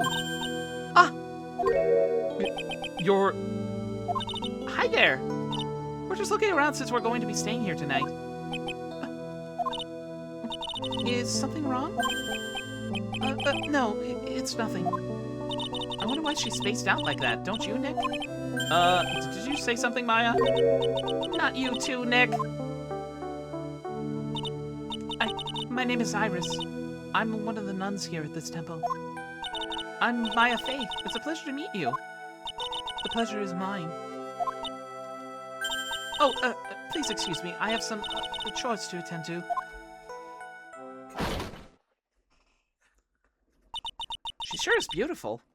And a bit spacey, I guess. I guess she's just not used to talking with urban sophisticates like us. Nick? That girl, it can't be, but... Look at this antique dresser. I wonder if there's anything valuable inside. Let's have a look. Oh, nothing, just a bunch of clothes. Hey, Nick. Huh? Oh, sorry. I was just, thinking. Oh, about Iris, I bet. Looks like you've been bitten by a love bug, Nick. Not the kind of bug I would want to be bitten by. There's a bunch of musty-looking blankets and bedding sets piled up here. I wonder why they're even here in the first place. It's because all spiritual training is done under the supervision of a nun. I wonder if Sister Bikini is planning to sleep here while I train. But if they sleep, what's the point of having them here in the first place? The actual training area must be on the other side of this door. I wonder what it's like. Ugh, phooey, it's locked. Come on, Nick. You want to open it for me? I can't. You've been kind of bad mood lately, haven't you, Nick? Sorry, I know what it is. IRIS. Iris and Nick sitting in tree. KISSING. A hanging scroll. Doesn't look like that old either. Ah! Ah! What is it? Why'd you scream like that? The scroll. It's my mother. What? So that's Misty Faye. It's Misty Faye, the master of the Korean School of Channeling. Are you sure? Yes, that crest at the top of the scroll. That's a special mark of the master of our tradition. So that's what the mark means. What is it? Nothing. It's just that I last saw her over 15 years ago. If it wasn't for that crest, I wouldn't have even known it was her. My own mother. And I can't even recognize her face. Maya.